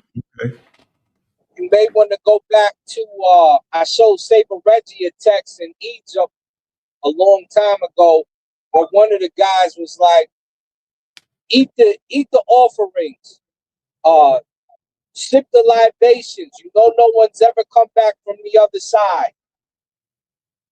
So he said he was declaring himself basically atheistic, the particular person. There's 2 texts like that over there that I showed him. I'm no atheist, as you know, but they want to go there. And then on my old show, I covered where Hippocrates got mad at the particular soothsayer who was claiming to be a healer. It's like he's don't let him assert what we do. I hear these cats running through the village all the time, claiming that they healed the divine disease and all that, and they have no abilities to do so. They're not. That's when the separation starts to happen. We can see textually in the Greek format. So, yeah, covering it well. Yeah. I see those texts. I'm familiar with them texts. I'm definitely familiar with them texts, yo. You know what I'm saying? So, yeah, we don't speak in absolutes, right? And so, the mindset was there. There was you could see some parts of it, right? But they had not institutionalized that mindset. They're not shaped the school around that yet. So when I say, man, African people been non-believers just as long as anybody else, they look at me and laugh. I'm like, come on, bro. Come on, yo.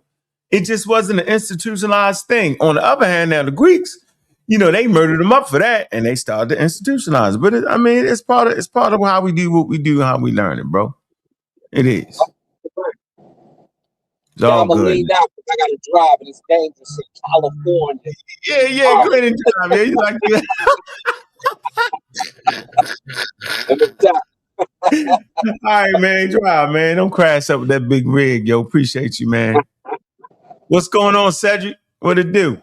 What it do, God killer. Yeah, how we do it. Great presentation as always. The synthesis is full circle. There's no escape. The whole epistemic regime is dying. You can see it in the chat.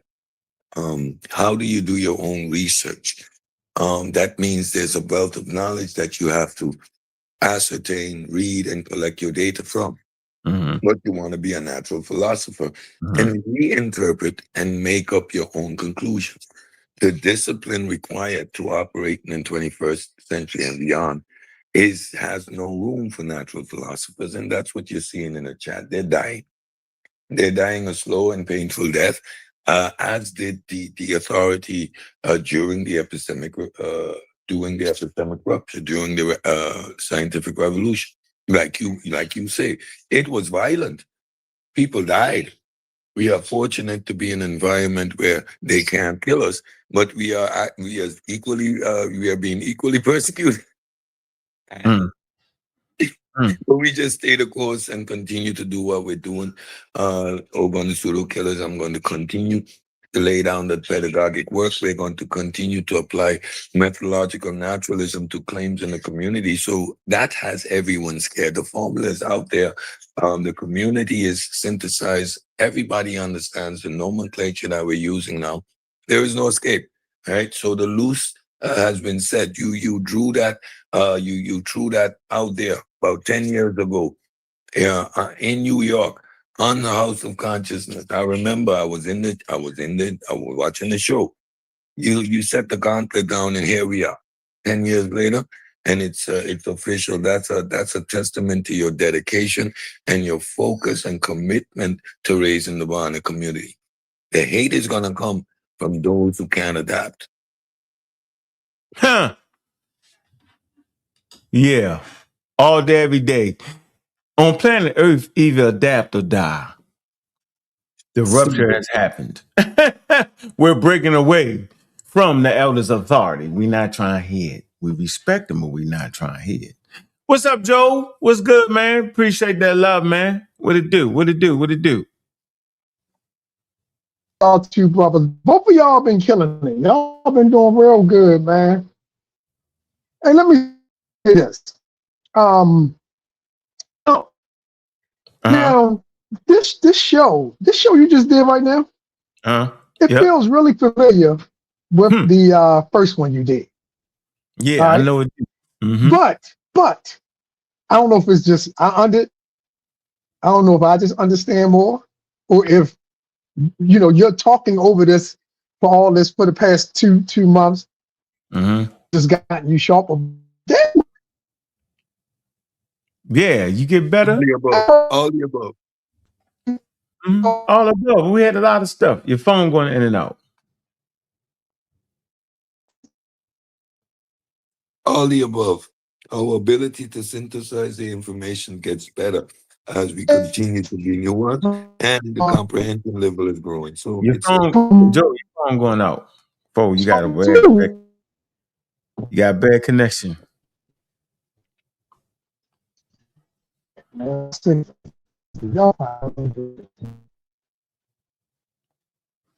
Your phone going in and out.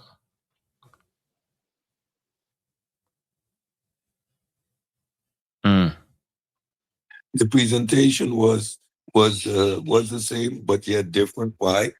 Because we analyze the community.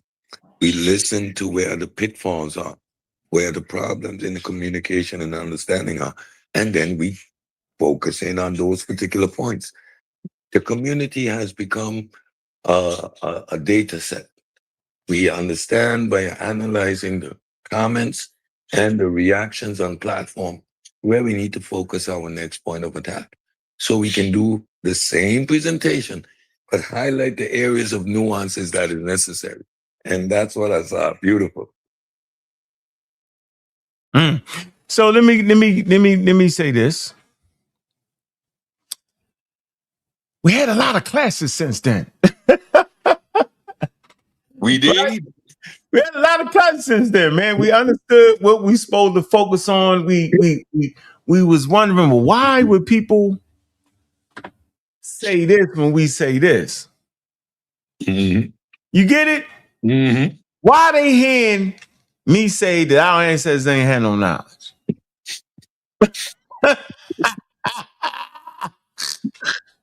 I'm like, I didn't say that, but that's what they're hearing. Right? Mm-hmm. All right. So then we say, all right, bet. Why when they see the word signs, why they all lose their mind? Okay. Well explained that really well. All right. Okay. So as we move forward, yo, we get a better way of reasoning. That's what humans do. We make adjustments, yo. This is a game, yo. This is a whole game. We make adjustments. Like Yeah, you said the last winners, time, man. we're not just up here to be on these platforms. This is a working model, and we have an objective. So every time we're confronted with a problem, we see it as something to solve. It is a data point to be analyzed, addressed. We go back to the back chat. We have no. I'm not saying the formula. I'm not saying the formula. Shh. We just go chill and talk about people. So that's what you're seeing, Joel. It's a combination of everything. Our ability to synthesize the information and comprehend what's being delivered is increasing. That's the viral upload. The source code is changed. Yeah, go ahead, Joe. Get your phones out. Right. Yeah, man. My phone was tripping. They ain't want me to say what I wanted to say. But yeah, Mhm. that's it, Cedric. That's where I was going. And so how you did it today was pretty good because you captured the religious interference. You captured the just the lack of knowledge of biology. You know, you captured that, right? You captured just the fact that you know like some you know you like some people need to lay some groundwork even before you get there.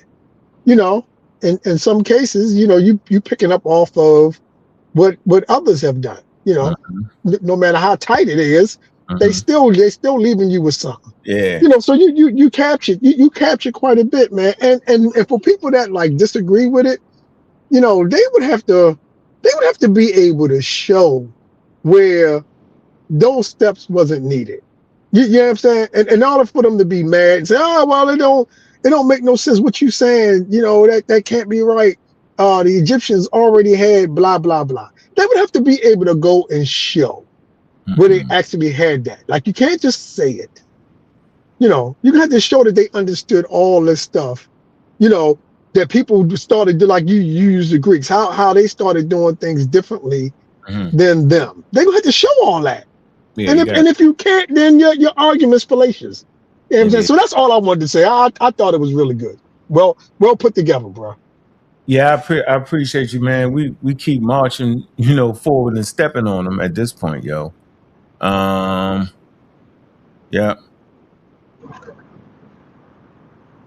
Let me see. So yeah, I mean, we good. We gonna keep. And then I had conversations with some experts. You know, go ahead and refine your ideas. This is the problems I had as a professor talking to my students. Then such. That's how I like to do it. You feel me? Like that's what I'm doing. Like I don't know what y'all doing. I'm not sitting here perusing YouTube for some conscious community dudes to go ahead and mess me up, all tied to the old regime and the way of thinking. I ain't doing that. No, I'm breaking away. I'm going to the highest levels and talk to professors that actually are experts in the subject and science writing and how to communicate the message better, bro. Yeah, but I know at no point did I ever say anything anything close to what the hell Reggie went out there and told y'all. I ain't never said that. You can't find a presentation like that. What's up, Kyle? What it do, bro? Yo, what's up, y'all? How y'all doing? Hey, man, we doing our thing. You know how we do this my Doing Friday, good, bro. What it do? early Friday. What's good? Man, KL, cool. KL, I looked over that presentation, man. That is fire, and we need it right now. So make some time, bro.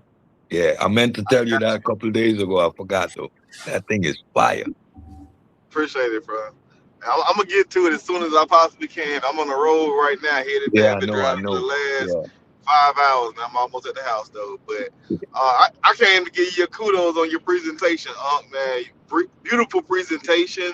I think this presentation is gonna resonate with the community because you did something that I rarely see in the community. A lot of times we talk about like just events that happen and we don't necessarily discuss the significance of those events, like what it is and what it means, you know what I'm saying? Mhm. And you kind of beautifully walked us through the events that happened in history, like the dates and stuff, but how those, like what happened on those like dates and like those events, I guess you would say, Mhm. and how it actually shaped the new step of the new mindset of how people looked at the actual world. And it kind of beautifully draws a picture of how the human experience grew and matriculated over really 2 millennia, 3 millennia. You went all the way back to South Africa eating, shellfish. From there you walked us through, what I'm saying, in a way that you can't dispute, because people can dispute the importance of an event, but you Mhm. can't dispute the importance of what that event did. You see what I'm saying? Facts. Correct. And Correct. like I think this is probably not to shade any other presentation that you've done, but this is probably your first pseudo proof presentation because they're not gonna hop on the panel today, bro. Hey, this is certified pseudo Mhm. proof, and Mhm. and you there's no room for them to even translate this into Sudanese. They can't even Mhm. interpret it. Right. But There. great job, man. Great job, bro. No, I appreciate it, yo. But it's being around y'all in that damn dojo all day long to do it. You just got to know that. Already, man. Nigga in there fighting for his life, yo. They always make everything. Yes, sir. Yeah, it's a value of the community helping each other, yo, and not having one person to think they know everything, bro. That's all. I'm a direct result of the people that's around me, bro. And I Yeah, man. won't be taking no other way, yo. The last thing I said before I hop off is like Mhm. you built a model. I always talk about building the Mhm. models with information, and today you Mhm. built a model, and it's gonna take a lot of pseudo mental gymnastics to jump out that model, man. That's all I'm gonna say, man. But Mhm. great job, man, building the model, man. Man, I appreciate you, man. Shoot, coming from somebody to do that type of work all day, every day anyway. That means Yes, something. That's sir. big, bro. Appreciate you, bro. All right, man. Mhm. Y'all have a great day. I'm gonna go back to the chat. All right, man. Be safe, yo. All KL. right. Yeah. Mhm. So, I mean, we do this work because it's real for us. It's not just YouTube centered. It's community centered, man. That's how we do it, yo. Yeah. So yeah,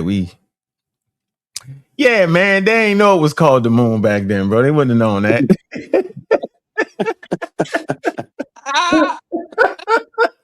They be like, whatever that is, yo. Whenever it's look like that, that hat right there, I see it. It was a smart. It probably was a woman or something like. Every time I see this, I see that. That's the best Mm-hmm. time to get that daggone food, ain't it? Mm-hmm. And they just start tracking it. Oh, we already know in a couple days, get ready. Everybody get their stuff together. Boom. You know, the dudes out there hunting, we try and find something. Man, I know we got some meat somewhere. We're going to find some meat. Yeah, we ain't sitting thinking. I ain't sitting wait for that guy there going to lettuce and all that. No, I'm not. The shellfish is cool, mama, but I want some of them wild game. They running around crazy. Or they might come back with a couple rabbits. If they all come back. Yeah, if somebody they come break their leg. Somebody break their leg. Crazy. Boy, I tell you, man. But I ain't called no moon back then and no 100 and the 160,000 years ago. How you know what it's called? That's crazy. 160,000 years. Yo, I was talking about 160,000 years ago, bro. The hell they call it the moon? The moon? the moon? Why? Why would they call it anything? Why? I don't know, man. That's crazy.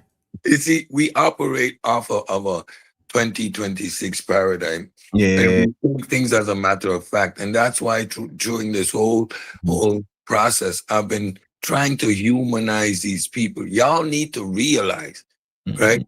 That these people with the time frame we're talking about, the epistemic rupture, that scientific revolution, these people had Adam and Eve as a fundamental understanding.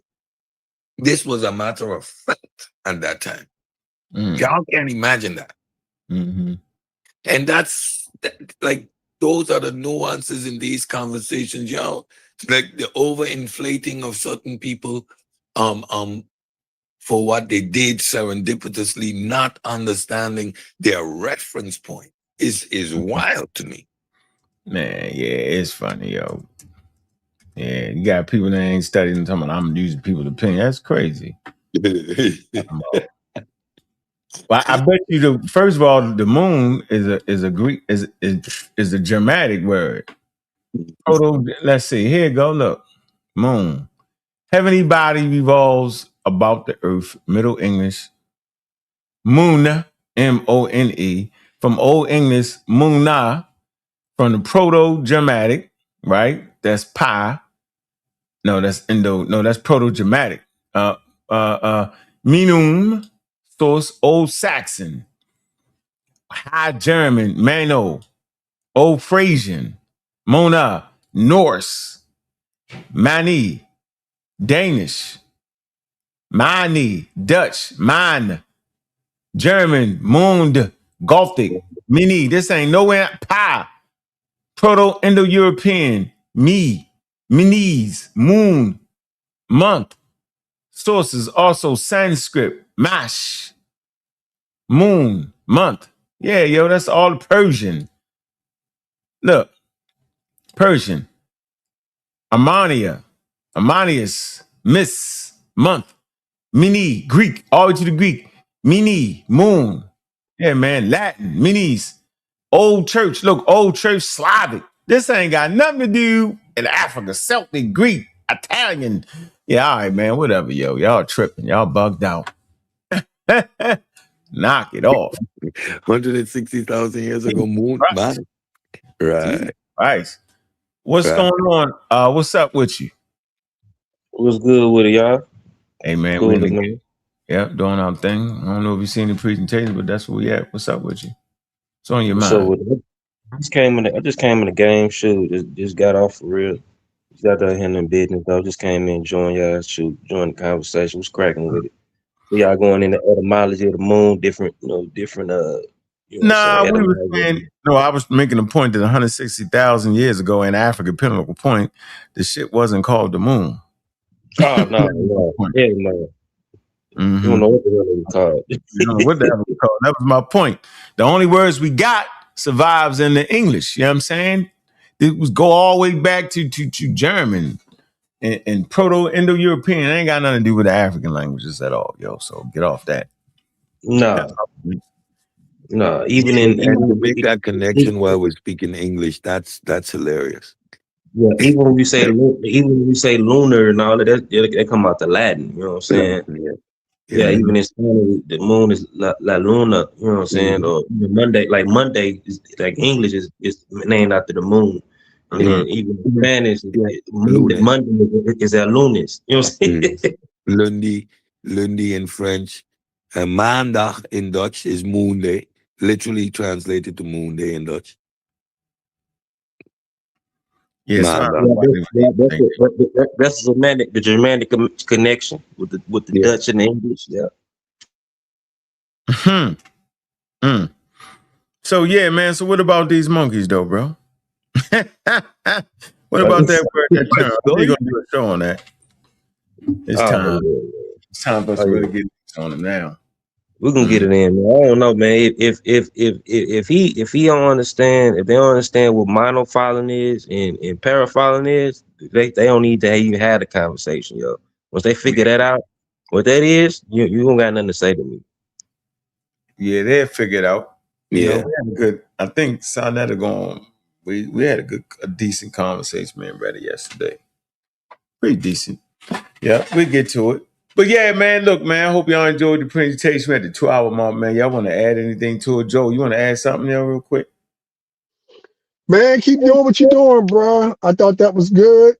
I think it's good that we have our conversations in the back chats. You know, we get through some deep conversations.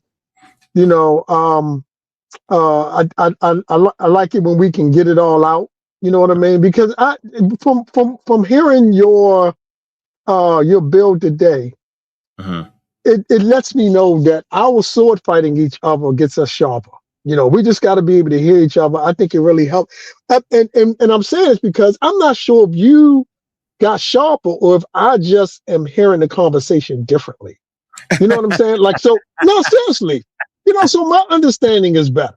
Like Yeah, if somebody asks me about this topic right now, my whole conversation is going to be different than when it was when this first came up. of You know what course. I'm saying? And I know. so and so me personally, I like it. I like it that I'm around people that's excited to have these. I don't have no friends, homeboys. That's I do. I got one homeboy named Mike. We sit around and talk about science real heavy. But most people not doing that. And They not. so I appreciate the discord. You know what I'm saying? And so Yeah. keep doing what you're doing, and I learned a lot from Gullah and said, and so I appreciate the sword fights. Y'all get on my nerves sometimes, but it's all good. Hey, Hold on. We learn a lot from each other, bro. Like it ain't a one-way street. And I know I put it together that way because I know a one-way street to crash, you end up crashing. Most people in the conscious community are on a one-way street. That's why I always crash, bro. You know what I mean? You're gonna crash and burn, right? Let me show you this real quick. Here you go. Let me show you how we learn from each other, yo. Look. It's on my computer. It's on my phone. Can you see it? See that? Yeah. Hold on. That's that damn Oh. See? Right. You get it, right?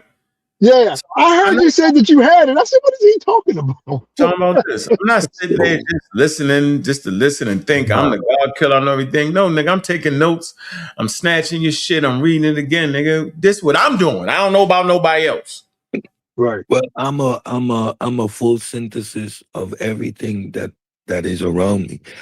Joel's perspective make me really focus on the equivocation fallacy because he identified that early.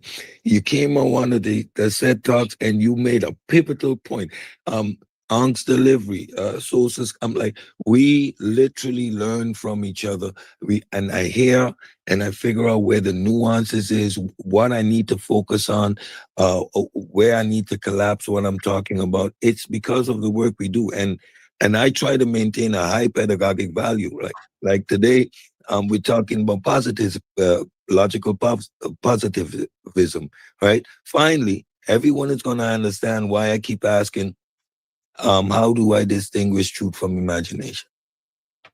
That simple question is tied up in logical positivism. So all the work I've been doing over the years, the questions, the framing, now we are putting the synthesis to it. I'm having people engage in philosophical discussions, something we don't do.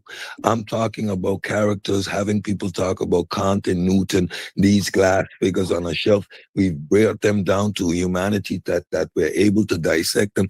We are doing what we're supposed to do. We are bringing high-level academia to the people. They can't avoid it anymore. Yeah, yo, you would have to just go ahead, Gully. You was gonna say something?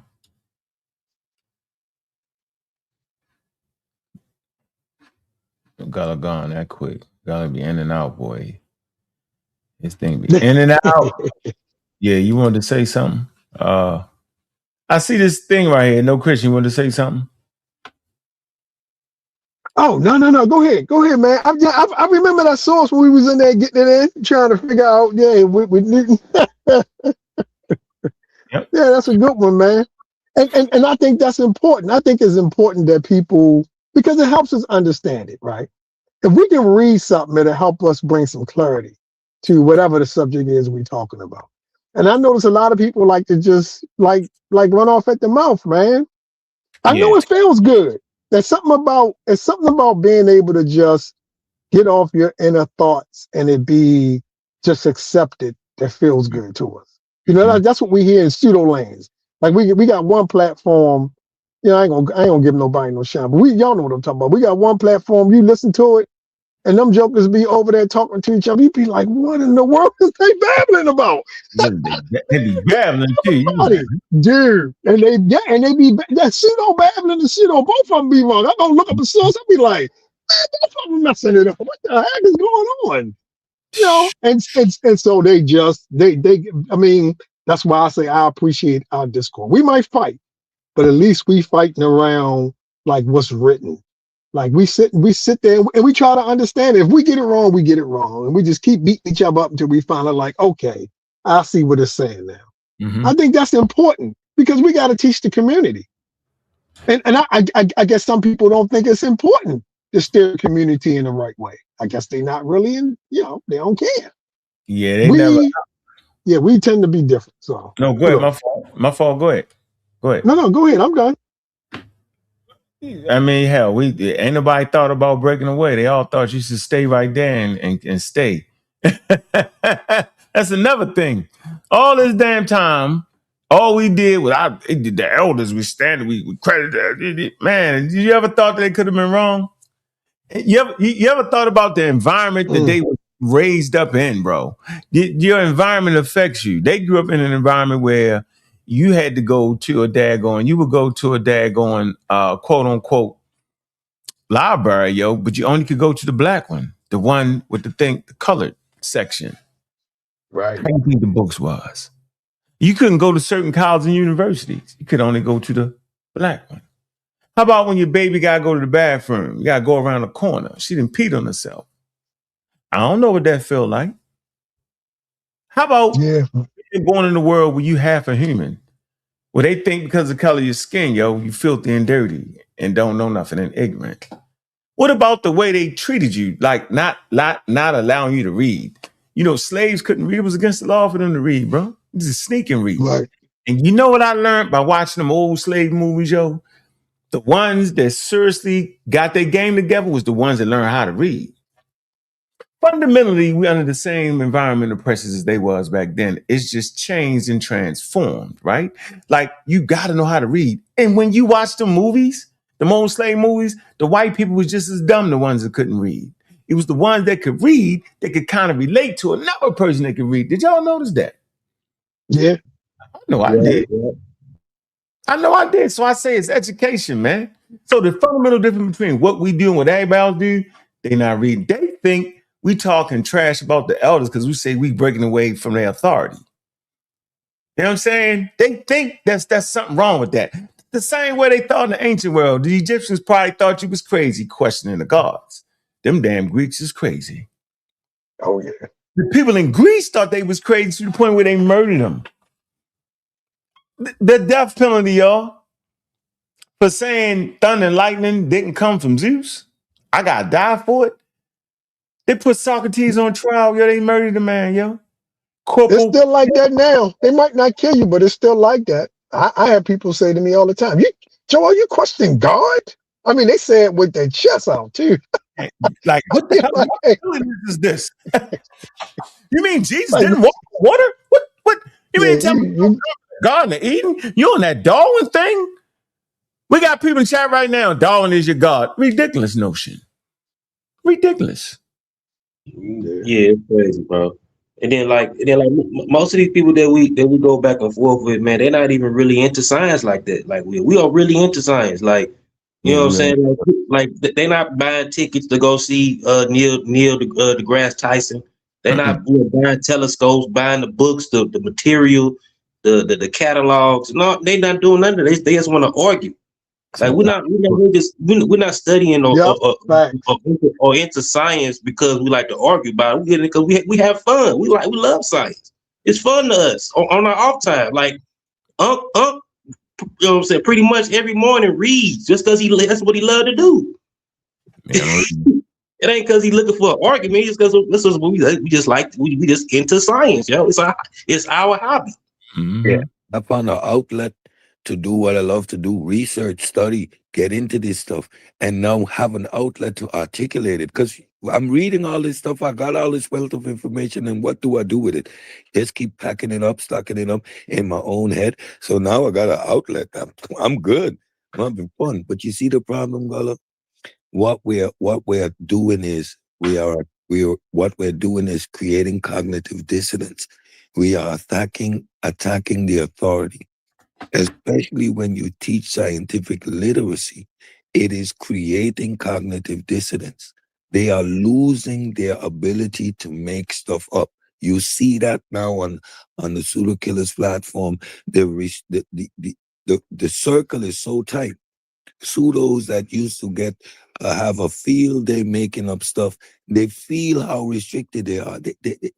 Their authority is waning in this community, right? The ability to make stuff up and push your chest out, like Joel is saying, is done, and we're attacking their ego, and not on purposely, just by changing the source code, just by changing how we engage with information and reality, right? The parameters now, first of all, you got source up.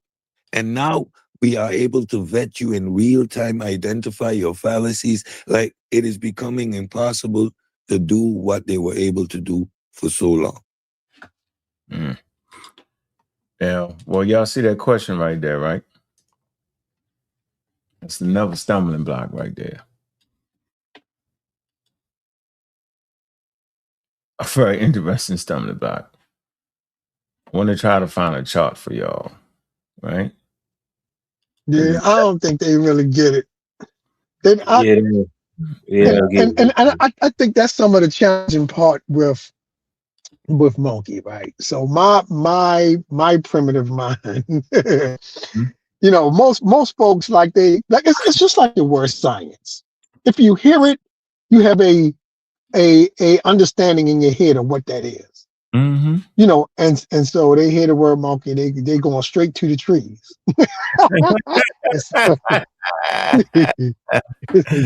Oh, shit. Oh, man, shit. God, yo, that's not what I mean, man. I'm taking you back a couple million, yo. I'm not you know, and I don't think people can. I don't think people can wrap their minds around it. They have a hard. They just gotta go read. They gotta jump into a server like we had, get the material that we're reading and read it. Like they'll be dropping the stuff for you to read to understand it. I think once they get there, then they'll be like, oh, okay, I follow what you're saying. But this person right here, they don't get it. But go ahead. Yeah. I got people into submission, bro. I was a paraphile, didn't understand what monophily was, took the time, got beat up. And once you're there, you're there. The monkey didn't go nowhere, like Ankh said. Yeah, I don't know where the hell y'all thought the monkey went. Yeah.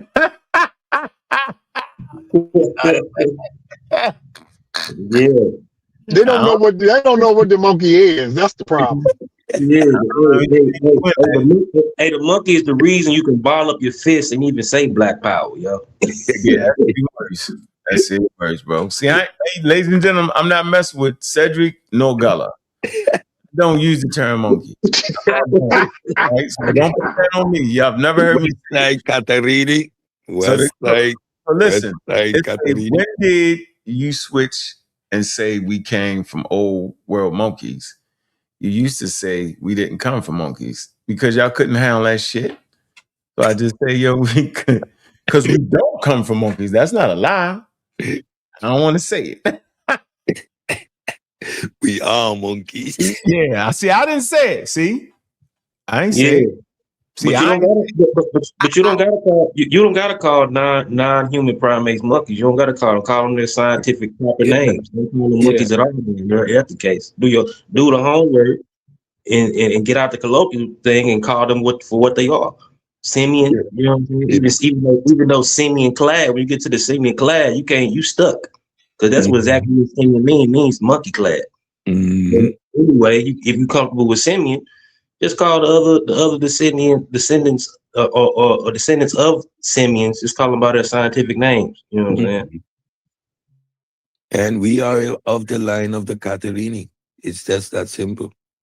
And if you look at what Caterini means, definition of the word, it simply means old world monkeys. However, if you understand the process of evolution and taxonomy, that wouldn't be a thing because you would understand the branching and how we form our own genus. However, understanding monophyly, you never evolved out of your clade. Thus, we are Caterini, old world monkeys. Stop being so emotional. Do Yeah, your and homework. Yeah, I Upgrade ain't your with lexicon. don't. study. I ain't with them. I ain't with none of them. Y'all, I'm emotional about the word monkey too. I ain't with none of that. Yeah, I don't like none of that shit. I ain't gonna lie to Look, jumping out the car. He's out the car. He's you. out the car, ladies and gentlemen. I'm About holding by his feet. I'm holding by his feet. He said the monkey never went nowhere. You ain't getting out the car. I got yeah, you I'm gonna right. say, I just say it ain't went nowhere. You know what I mean? Shit, I'm gonna let y'all expound Hey, on that. hey, don't feel bad. I unbuckled my seatbelt too. Don't feel bad. I'm definitely watching motherfuckers drive by. But my thing is just study our closest relatives and see how they operate, how they social culture, you know what I'm saying, cultural, how they communicate with each other. Just look at that and observe it, just take a study of, you know what I'm saying, non-human primates, and you'll see, you know what I'm saying, that the colloquial language that we speak is not true, because monkeys are not just stupid animals. That's what y'all think in your head. Stop. Stop. Oh Yeah, yeah, I messed up. messed that up really bad. Yeah, I messed up.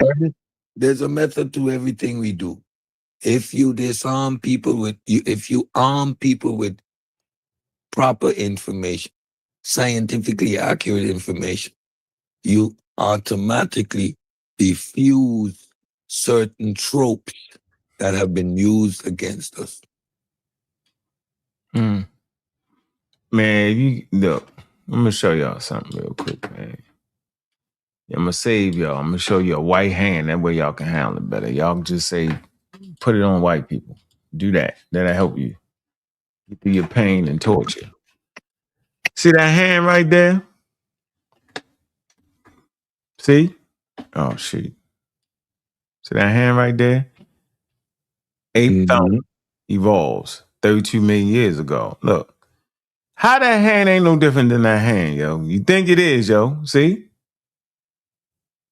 Yo, the way you grab stuff, the way you do things, yo, it's all that. It's all that. Gorilla on the right, human, then orangutan. Orangutan like hands evolved 30 million years. Gorilla like hands evolved about 12 million years. Human like hands evolved 3 million years ago.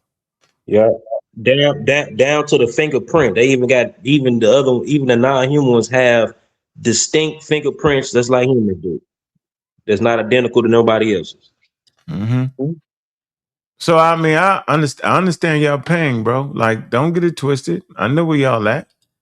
I ain't tripping. Like I know where y'all at. I know the fake pictures. Like this is a fake. Let me show you a fake picture that nobody can get out of. That one they fooled us in Catholic school with Yeah, you can't get out the fake. linear progression. That got all people thinking about linearity with Yeah, all right things. here, that's the fake picture, all the way to the Yeah. evolution timeline. That's not real. It's not true. Nope. That's not true. That's a fake. That's a fake.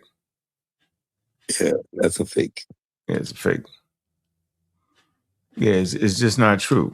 Yeah. So there's a lot of things going on in our head, man. And yeah, here we go. I like this one. I like to read this one. This is a good one.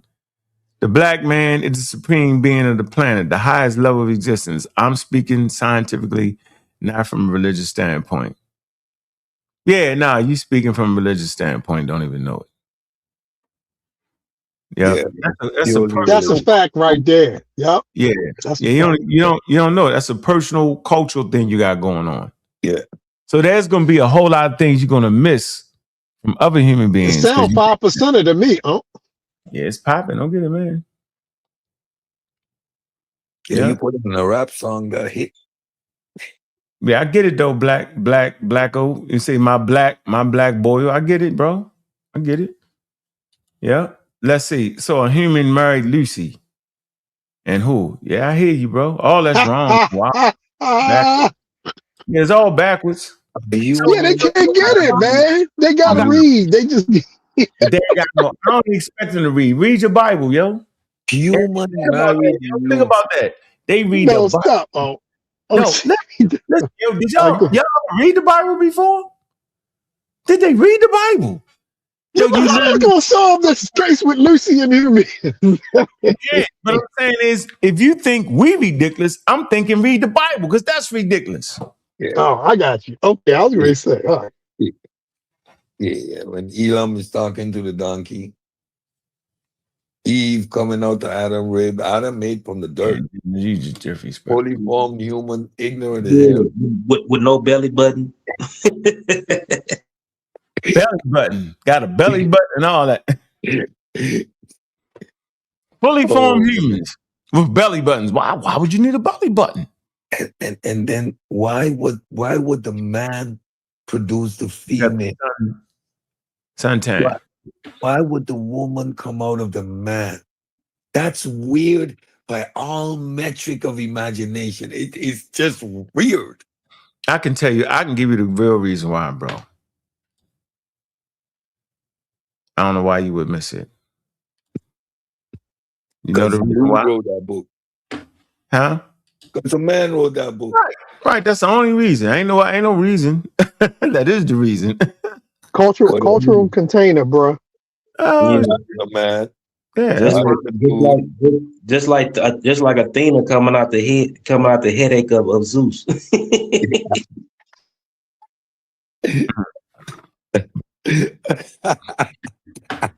Yeah, here goes some look, human beginning. This is my favorite website right here, y'all. The tools I use. I'm gonna give y'all the tools. Here you go. Becoming Human, yeah, that's my favorite tool. I've been looking at this website for 20 years. They have progressed. Here goes something for you. Here go, Chuck. Yeah. Primate ancestors right here. What the hell you think that looked like? All right. Out of that, look, you get your New World monkeys, you get your Old World monkeys, your gibbons, your orangutans, your gorillas, chimpanzees, humans. What are you saying, yo? All this connect together. Bing, bing, bing, bing, bing, bing, bing. There's no getting around it. Let me show you how there's no getting around it. Here you go. Here you go. Human comparing with a chimpanzee. So y'all don't realize this? All you gotta do is look at the arm, look at the shoulder blades.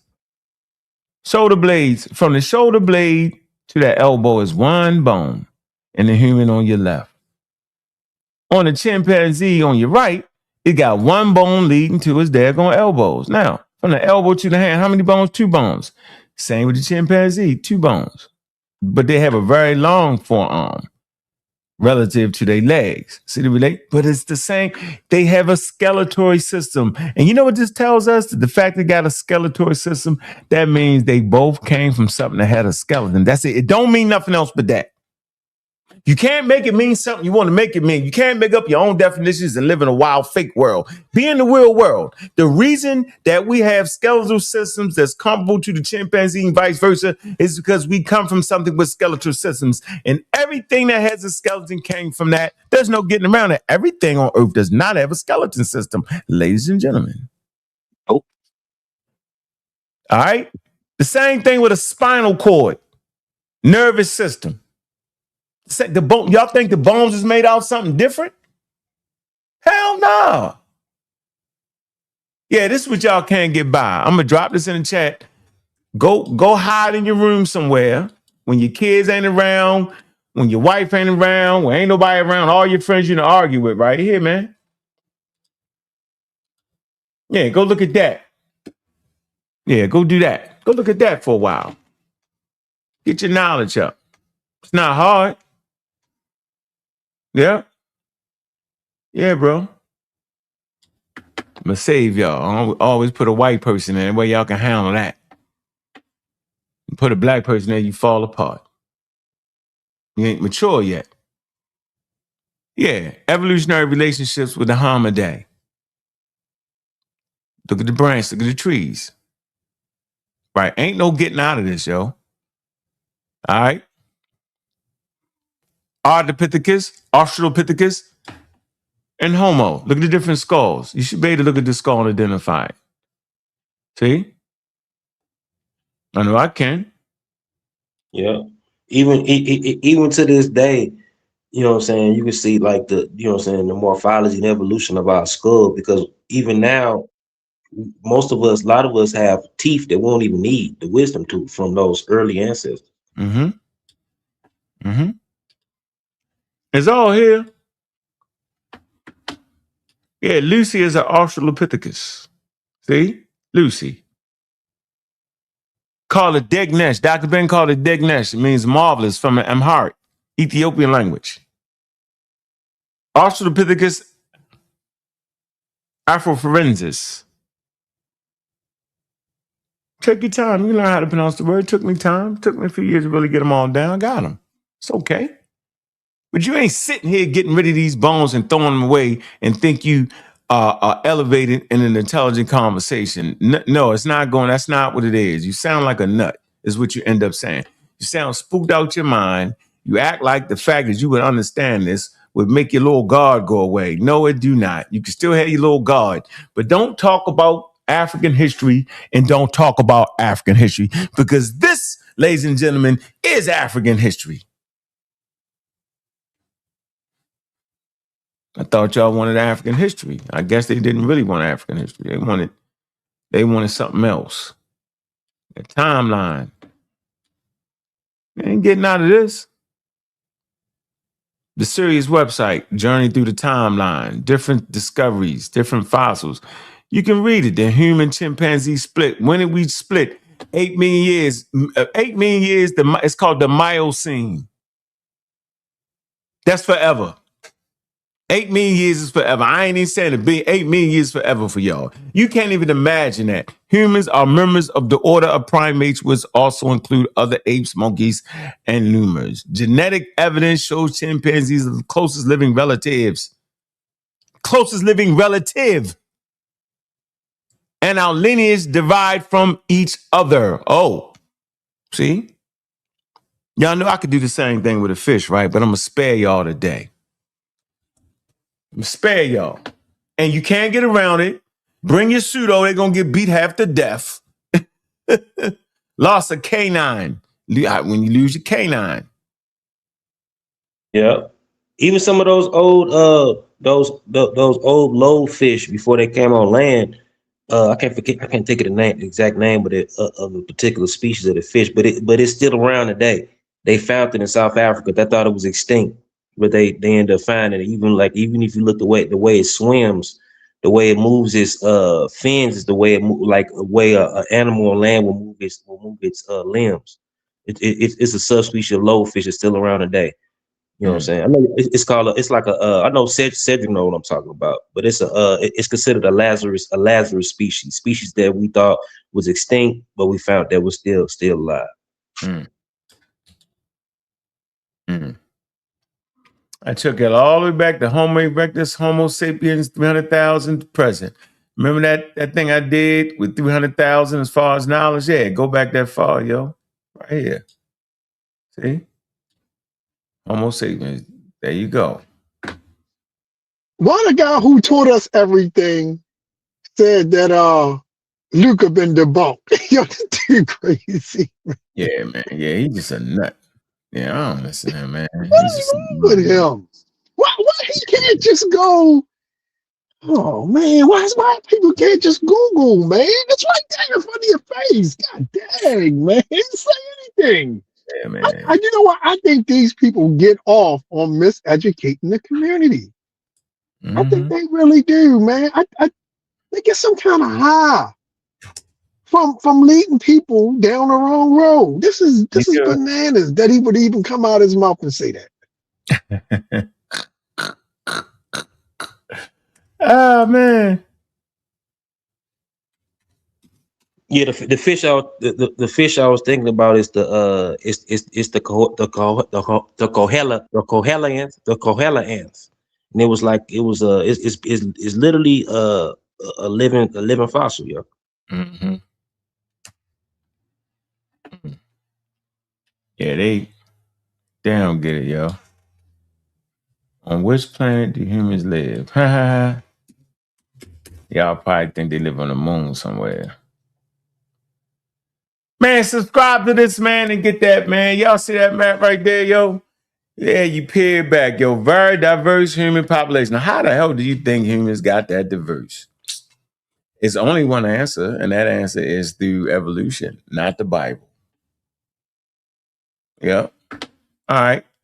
Let me see somebody on here. Let me get to him real quick. Where he at? What's going on, brother? What's on your mind? Yeah. You decided you want to highlight what I was saying in the little comment section, right? What's up? But we all know that rhesus monkeys are not in African societies, right? So that's added on when I made the comment about Lucy and who.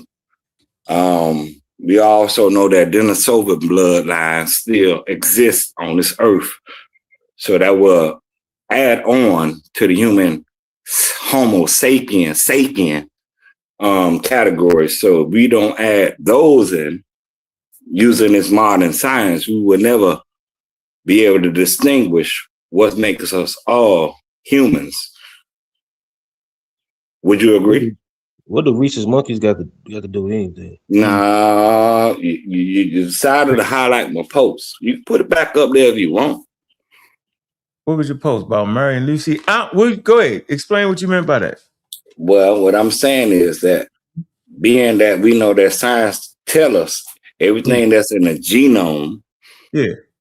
Mm-hmm. So if the rhesus monkey is added on to the Caucasian race and the Denisovians are accumulated in the Arabian Peninsula, and we don't even know what could be in the Chinese DNA, but as we can see, it all came out of Africa. I agree with you on that.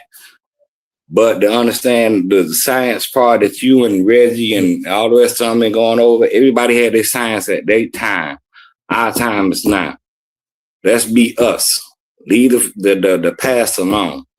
The past is the past. We're here in the future. What can we do now for us? The science don't say nothing you just said at all. Yeah, it don't. You ain't understand nothing I said at all. Oh, science didn't say that at all. Science did say that. Now you can pull that up if you want. I'm on my phone. I don't even want to play on my laptop right now about the DNA being mixed up and you saying that, yeah, we all came from one and this and that, but we always see the mixture of what we all are. So if you deny the rhesus monkey not being in the southern, what you would call African tribes, the ones that came over here on that slave ship, and we don't have that rhesus DNA in our bloodline, that should let you know that there was a separation of everything that you might say this or that about the Bible or not, because I don't believe in the Bible, but I do believe in DNA. You sound like it. Nah, DNA say what DNA say. Yeah, but DNA said that we are the first and we are the original. So anything that come after us is a mixture. Nah, well, hold up. No. Does he like DNA? You like DNA, good brother? Yes, because I think it's A100 came out of Africa. It might have popped over here, what we call in America, but A00, or what we would call the old bloodline, or what we would call the old bloodline that originates all bloodlines came out of Africa. Okay, that's fine. So then you on our team, you would agree that we primates. You agree? Yeah, I do, but I was just Okay. trolling All him, right. trying to get him fired up, but he decided to put my post on the thing. I thought he already knew from when he was dealing with sa.neter that I'm just a troll. Leave me out of it. Don't put me on the bright screen and just talk about me, because I will pop up and let you know that I am well educated and I do know about these things. I appreciate you going live so I can have something to do, but leave me up out of there. So Leave me why up you out of it. banging I then? am Why you well banging? educated, sir. If you Y'all agree, have a why you good one banging? now. Y'all enjoy y'all show now. Leave me up out of it. Don't highlight me at all. I love y'all.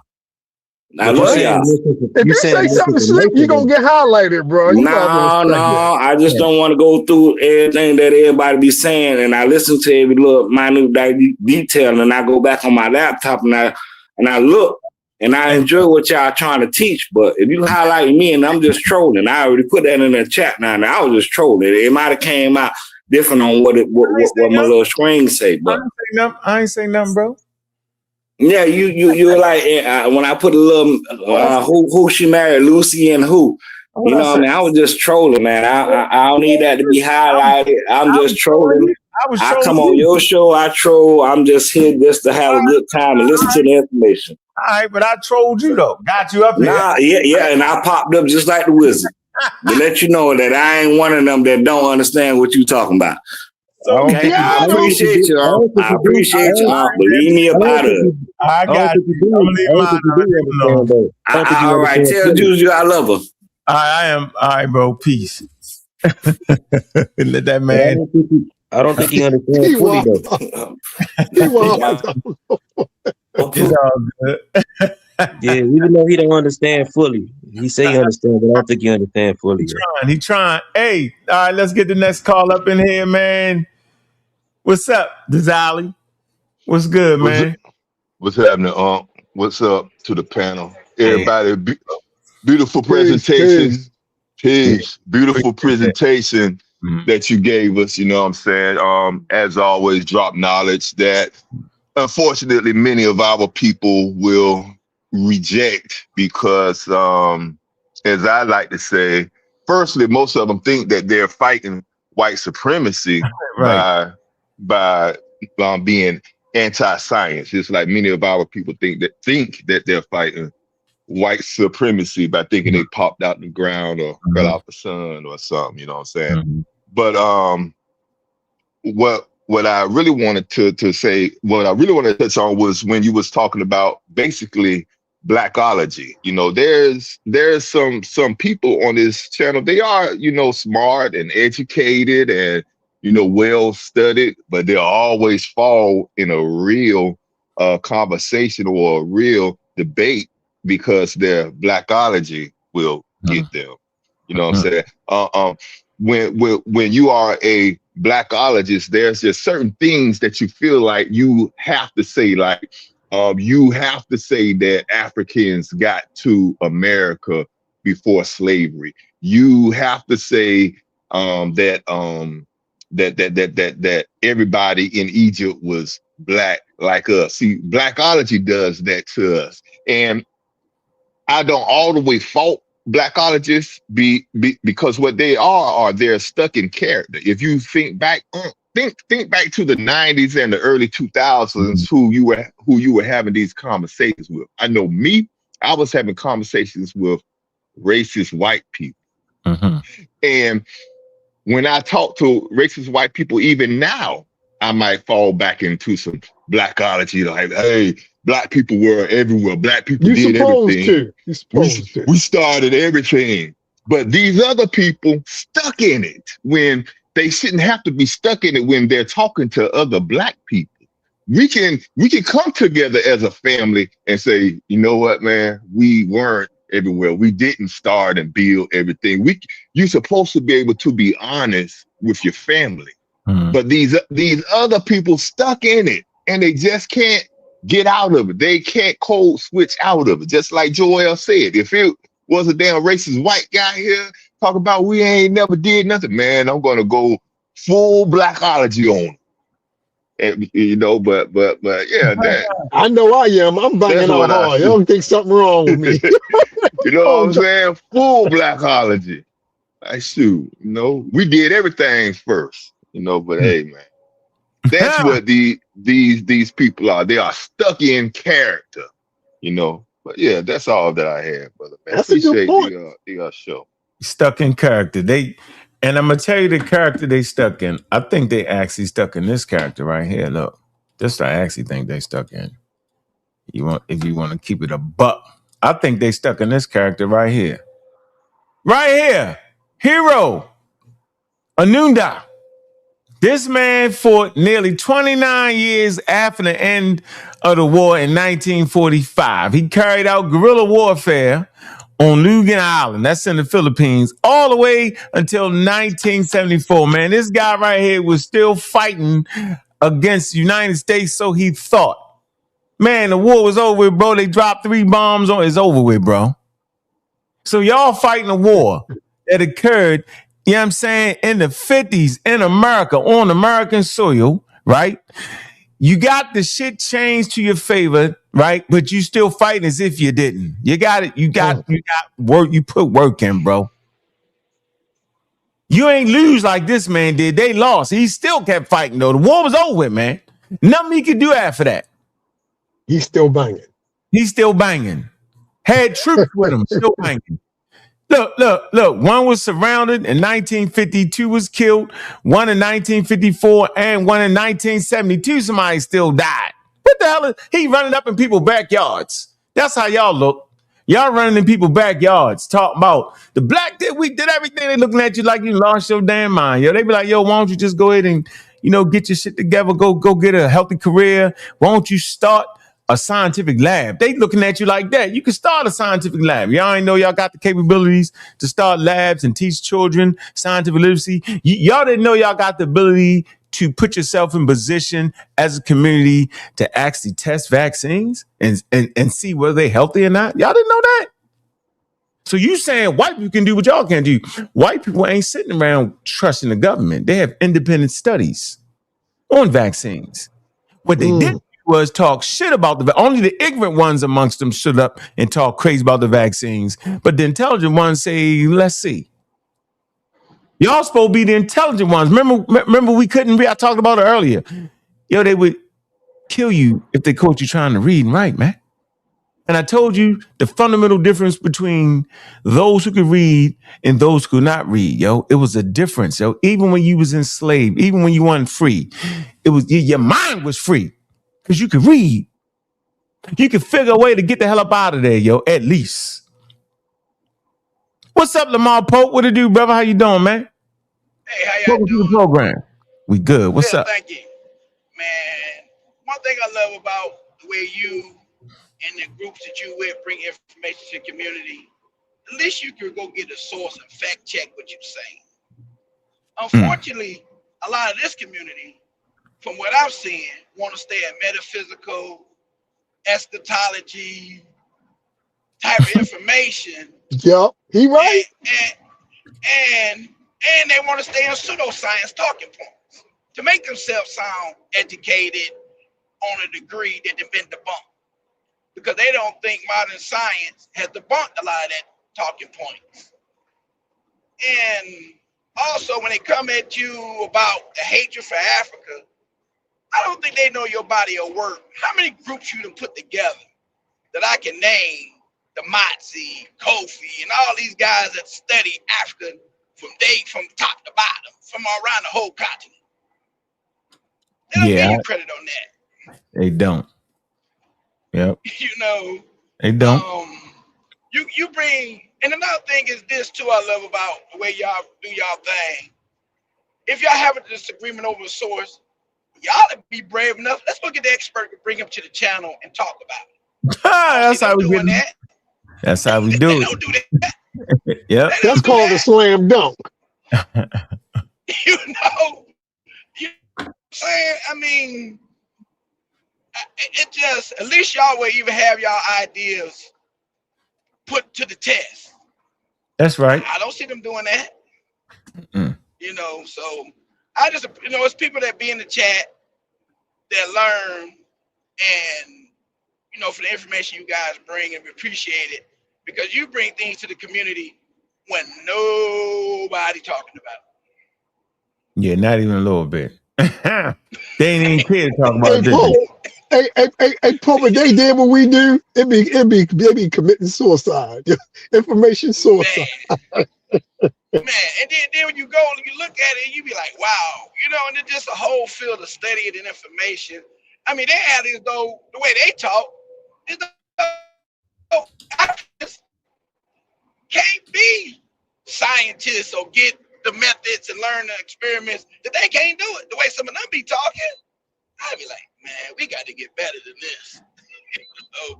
But I appreciate it.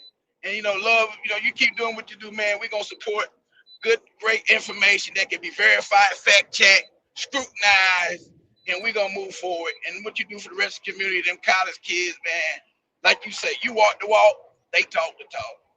Mm-hmm. Yeah. And on that note, peace and love. Hey, man, appreciate you coming to Lamar, man. Appreciate Peace, it. brother. Much love. I appreciate everybody's support, man. Hell, I even support the haters because I'm a participator. I don't hate on the haters. I just participate. Right. Mm-hmm. Yeah, that's real. Because I feel like that we all been in that position of thinking. It's just a mind shift. So people actually think if they take their time and learn something different, right, from people that they suppose them to be their enemy, right, that all of a sudden you're gonna lose who you are. It's actually the exact opposite. You'll start to understand the ignorance that it took for them to do the things they did to you. You would understand. You were like, they was ignorant as hell. Like, at what part did they think that we was different than them having babies by us the whole damn time, taking on a workload, learning how to read? Like, they seen all that, man. They just those particular groups was just some wild people. So you don't fix that by becoming wild ass people. You don't fix that through your ignorance. You fix it through your education. Right. So when you get educated, you don't forget who you are, where you came from. You get the real information on who you are and where you came from. You start to get it. You start to get sharp and understand what is needed to never allow that situation to happen again. See, that's what I'm on. Y'all on some ancient aliens. I'm on some making sure that we don't return to slavery, mentally, socially, and spiritually. However you want to put that. That's what I'm on. I'm on that the babies can make a better life for themselves. Right. So they ain't got to go through what our ancestors went through. Right. So we ain't forgetting our story. We just polishing it up, making it sharp so we can see it clearer. You know what I'm saying? We don't want to see it through the eyes of white people. We don't want to see it through the eyes of black people. We want to see it through the eyes of the phenomenon, because that's going to give us the thing we need to have. Right there. Who lying? See, you can tell who lying. You can tell who's scamming. You can tell who flim-flamming. Well, that's why I do like this. I see you. I see right through you. As soon as you start that mumble jumble, I say, man, he right here. I can judge where you at based off the words you say out your mouth. I can tell what you read. I never forget it, yo. I was working. I always had my own business for the majority of my life. I'm in a dealership. This is about like a 5,000 a month account. Easy work. White boy, he stayed late all the time. We just got to talking and shit. We talking, he hit me, I'm hitting him, we blah. You know what he say? He said, young man, I can tell you're well-read. I can tell the type of material you read based off what come out your mouth, yo. He said, never forget I told you. I say, damn. Then he went on to explain how. You know what I'm saying? We talk about different societies because he could just tell. So I'm letting you know, when y'all come up here with the flim-flam and the bam-bam, when y'all making the videos talking crazy about me, I say them niggas ain't read shit. They just talking. I can tell you listen to a Phil Valentine lecture. I can tell when you listen to a Dr. Ben lecture. I can tell when you listen to a John Henry lecture. I can tell the things you listen to and the books you read, bro. Now, I ain't saying it's a bad thing or a good thing. You just can tell where a person's mental status is based off what they say out their mouth. You either connect or you're not. You know it. Y'all know y'all can tell a Christian when you talk to him, right? You know you can talk to a Muslim when you talk to him, right? You can tell. It's not hidden. You can tell a outright pseudo based off of their conversation. They're going to hit you with the chakra system. They're going to hit you with the super duper black algae was everywhere at all times. Man, it ain't hard, man. So I'm saying everybody got sharpened up around here, man. Right? because going against me ain't it. You might as well sit down and learn like I had to sit my little ass down and learn too, because I came in here pseudo. I wasn't as pseudo as y'all, though. I came here knowing something needed to change. I just didn't know exactly what needed to change when I first came on YouTube. And then I started breaking away from my friends. Let me see, I broke out. Let me get away from SETI. He's sorry about stupid SETI. This man said the meta-nature had not been deciphered, but his goddamn name is SETI, which is the meta-nature name. I say that nigga stupid. I'm going to say it slow. SETI, Young Pharaoh, they're all using Egyptian-based names, but yet they all teaching Egyptian history. How in the hell is you teaching Egyptian history, but the very script or language it's written in has not been deciphered?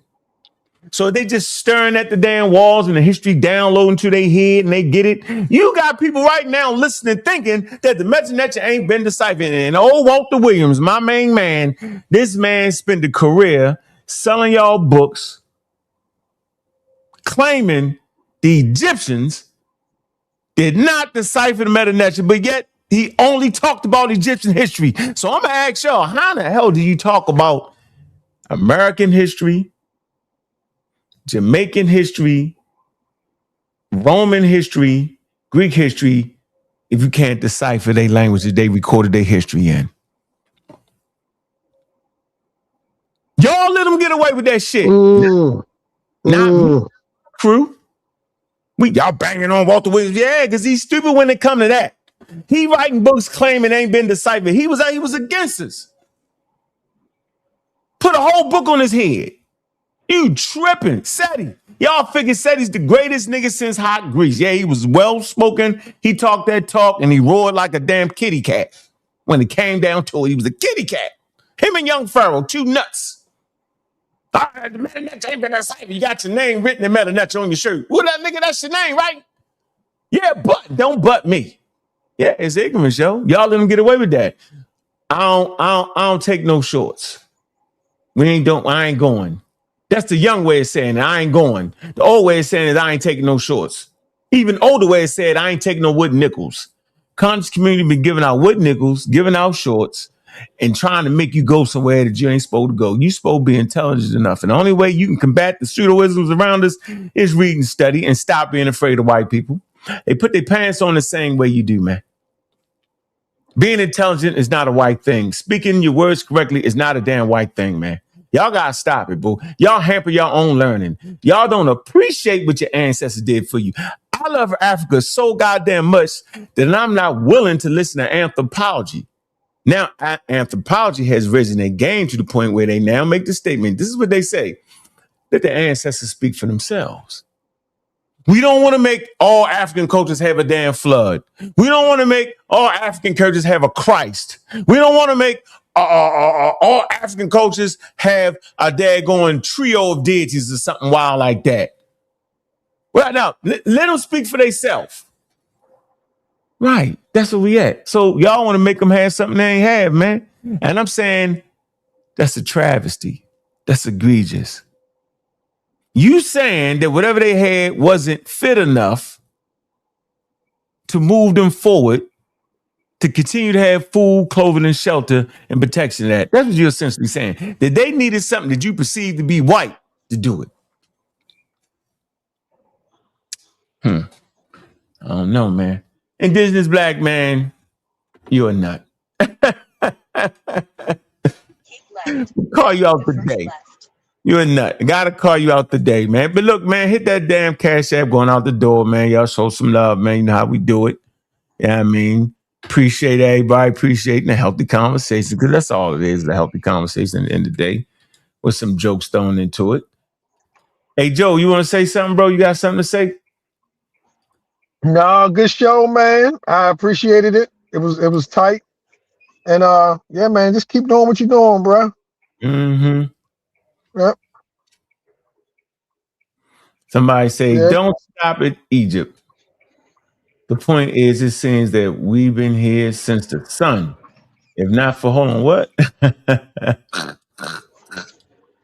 Hold on, don't stop at Egypt, bro. The point is, it seems we have been here since the sun. If not for your ancestors, there would be nothing modern. Yeah, that's a fact. Yeah, that's a fact. Yeah. Mm-hmm. And you got to put the pieces together to see where it makes sense at. Yeah. Where to get the name Ankh from? Shit, I got it. I got it from his Egyptian name. What they got to do with it? My YouTube name. That's the name some of my friends call me. Friends I grew up with call me Bobby West. I'm proud of that too. I'm proud of all my names. I don't have a problem with that. Not at all. I mean, it's my YouTube thing. You God killer, you know what I mean? Uncle Cat. All that. That's cool. But I don't think I'm a damn Egyptian though. Shit. The hell, let a nigga grow, yo. Let me live, yo. Can I live and grow? I'm gonna let y'all live. I don't beat y'all down until y'all just roar up too loud, right? Through y'all ignorance, but I'm gonna let y'all grow. Everybody gotta grow, man. Everybody can't be right there on Mount Olympus. Remember that, yo. Everybody can't be there, yo. Take your time, yo. Yeah, figure out your own high place to be, yo. It's all gravy. Man, y'all listening to sa.neter Studios, man. All right? That's where we at. We always got that homework. Y'all know we do. Right? Be back on later on, man. Be on the Community Skeptics, man. Go over there and like and subscribe, man. Show some love, man. All right? Man, y'all know how we do it, man. Man, y'all already know where I'm at. This show, bro. I'm up out of here, man. All right, appreciate you, man. Get Yo, about it, man. peace. Peace. Yeah, I sit right there on Mount Rushmore, man. The hell wrong with y'all, man? Yeah, right there. Right there. That's where I'm at. Where y'all at? Man, enjoy the conversation, man. Keep it going. Keep it working. Y'all know how we do it. We ain't playing. Right? Keeping the conversation right. Lamar Pope, you want to say something on the way out the door? You good? I'm good. They just can't handle the truth. No, I can't handle the truth, yo. I don't know why. Well, they should, but they don't. Man, y'all know where the hell I grew up at too, man. I grew up on near Shirley Avenue, man, that area, man. Around that Park Heights, man. Yeah. Lucille. With that, man, y'all know how it go. God killer, we make those ring bass from the cannons. Here's me. NW Cole, clear vision. Hilltop roofs, no gimmicks. Montgomery, shift the tempo. Hilltop. Info heavy, show sources. Don't chit chat, no proof, fall back. Quick. Rogers Ave, where I'm at. Another Pequee, stay intact. Park Heights, facts ready. Liberty Heights, no ferry. You're playing weak, fall fast. Gear review, hold that. Methods first, no myth. You replicate, then it's legit. God killer, we make bells ring. Bass in the cannons, here's ring. You promote pseudo, dust cap. Slick or swim, better adapt. Rogers Ave, talk slick love. Another Pequee, move quick love. Show sources, don't chit chat. No proof, fall back. Quick. NW Cole, clear vision. Hilltop roofs, no gimmicks. Correlation ain't cause headlines, love applause. Rogers Ave, no fake flex. Novin Pequee, no late. Dion Riley, facts, steps, say less. Learn up, then rap. Mondom and shift the tempo. Rest is down and 480. Park Heights, facts ready. Liberty Heights, no ferry. God killer, we make bells ring. Bass from the cannons, ears ring. We promote pseudo, that's cap. Sink or swim, better adapt. Rogers Ave, talk slick. Nah, Northern Pequee, move quick. Nah, Rogers Ave, no fake flex. Northern Pequee, no latex. Show source, don't chit chat. No proof, phone back. Quick. DOI link, facts, stamp. Say less, learn up, then rap. Shirley Avenue.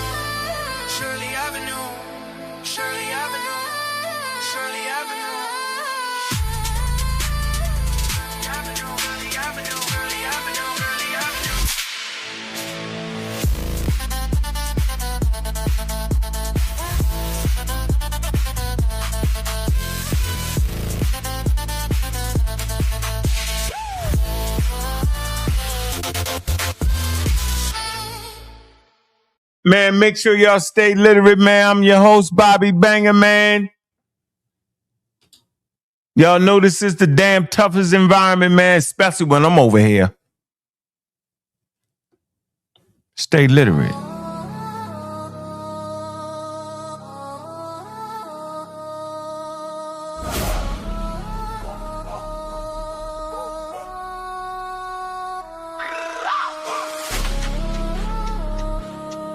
Stay literate.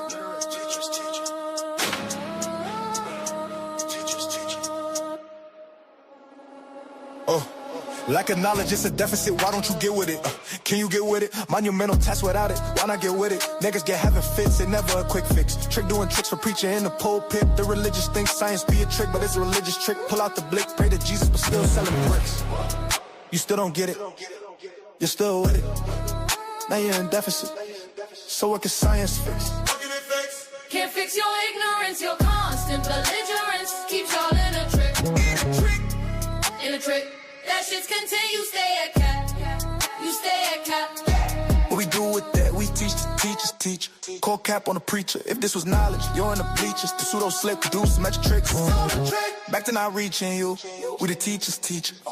Calling cap on the preacher, the grifting. What is a grift? There's no lifting. The tide is shifting, we practice then we uplift it. It's a polished gift, so what can science fix? Science can't fix your ignorance, your constant belligerence keeps y'all in a trick. Still in a trick. Still in a trick. That shit's continue, stay at cap. You stay at cap.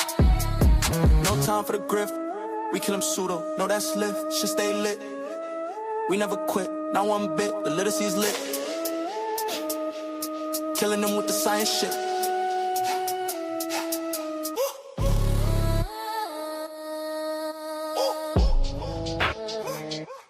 Teacher.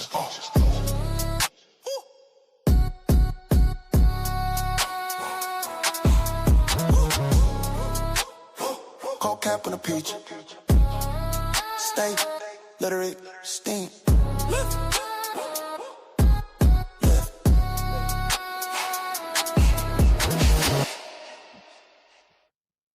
Killing with that science shit. I'm your host, Bobby Banger. And with that, we out. Make sure you like and subscribe, man. Hit the like button, put us in the algorithm. Make sure y'all go over there to the Community of Skeptics, man, where you can catch me live.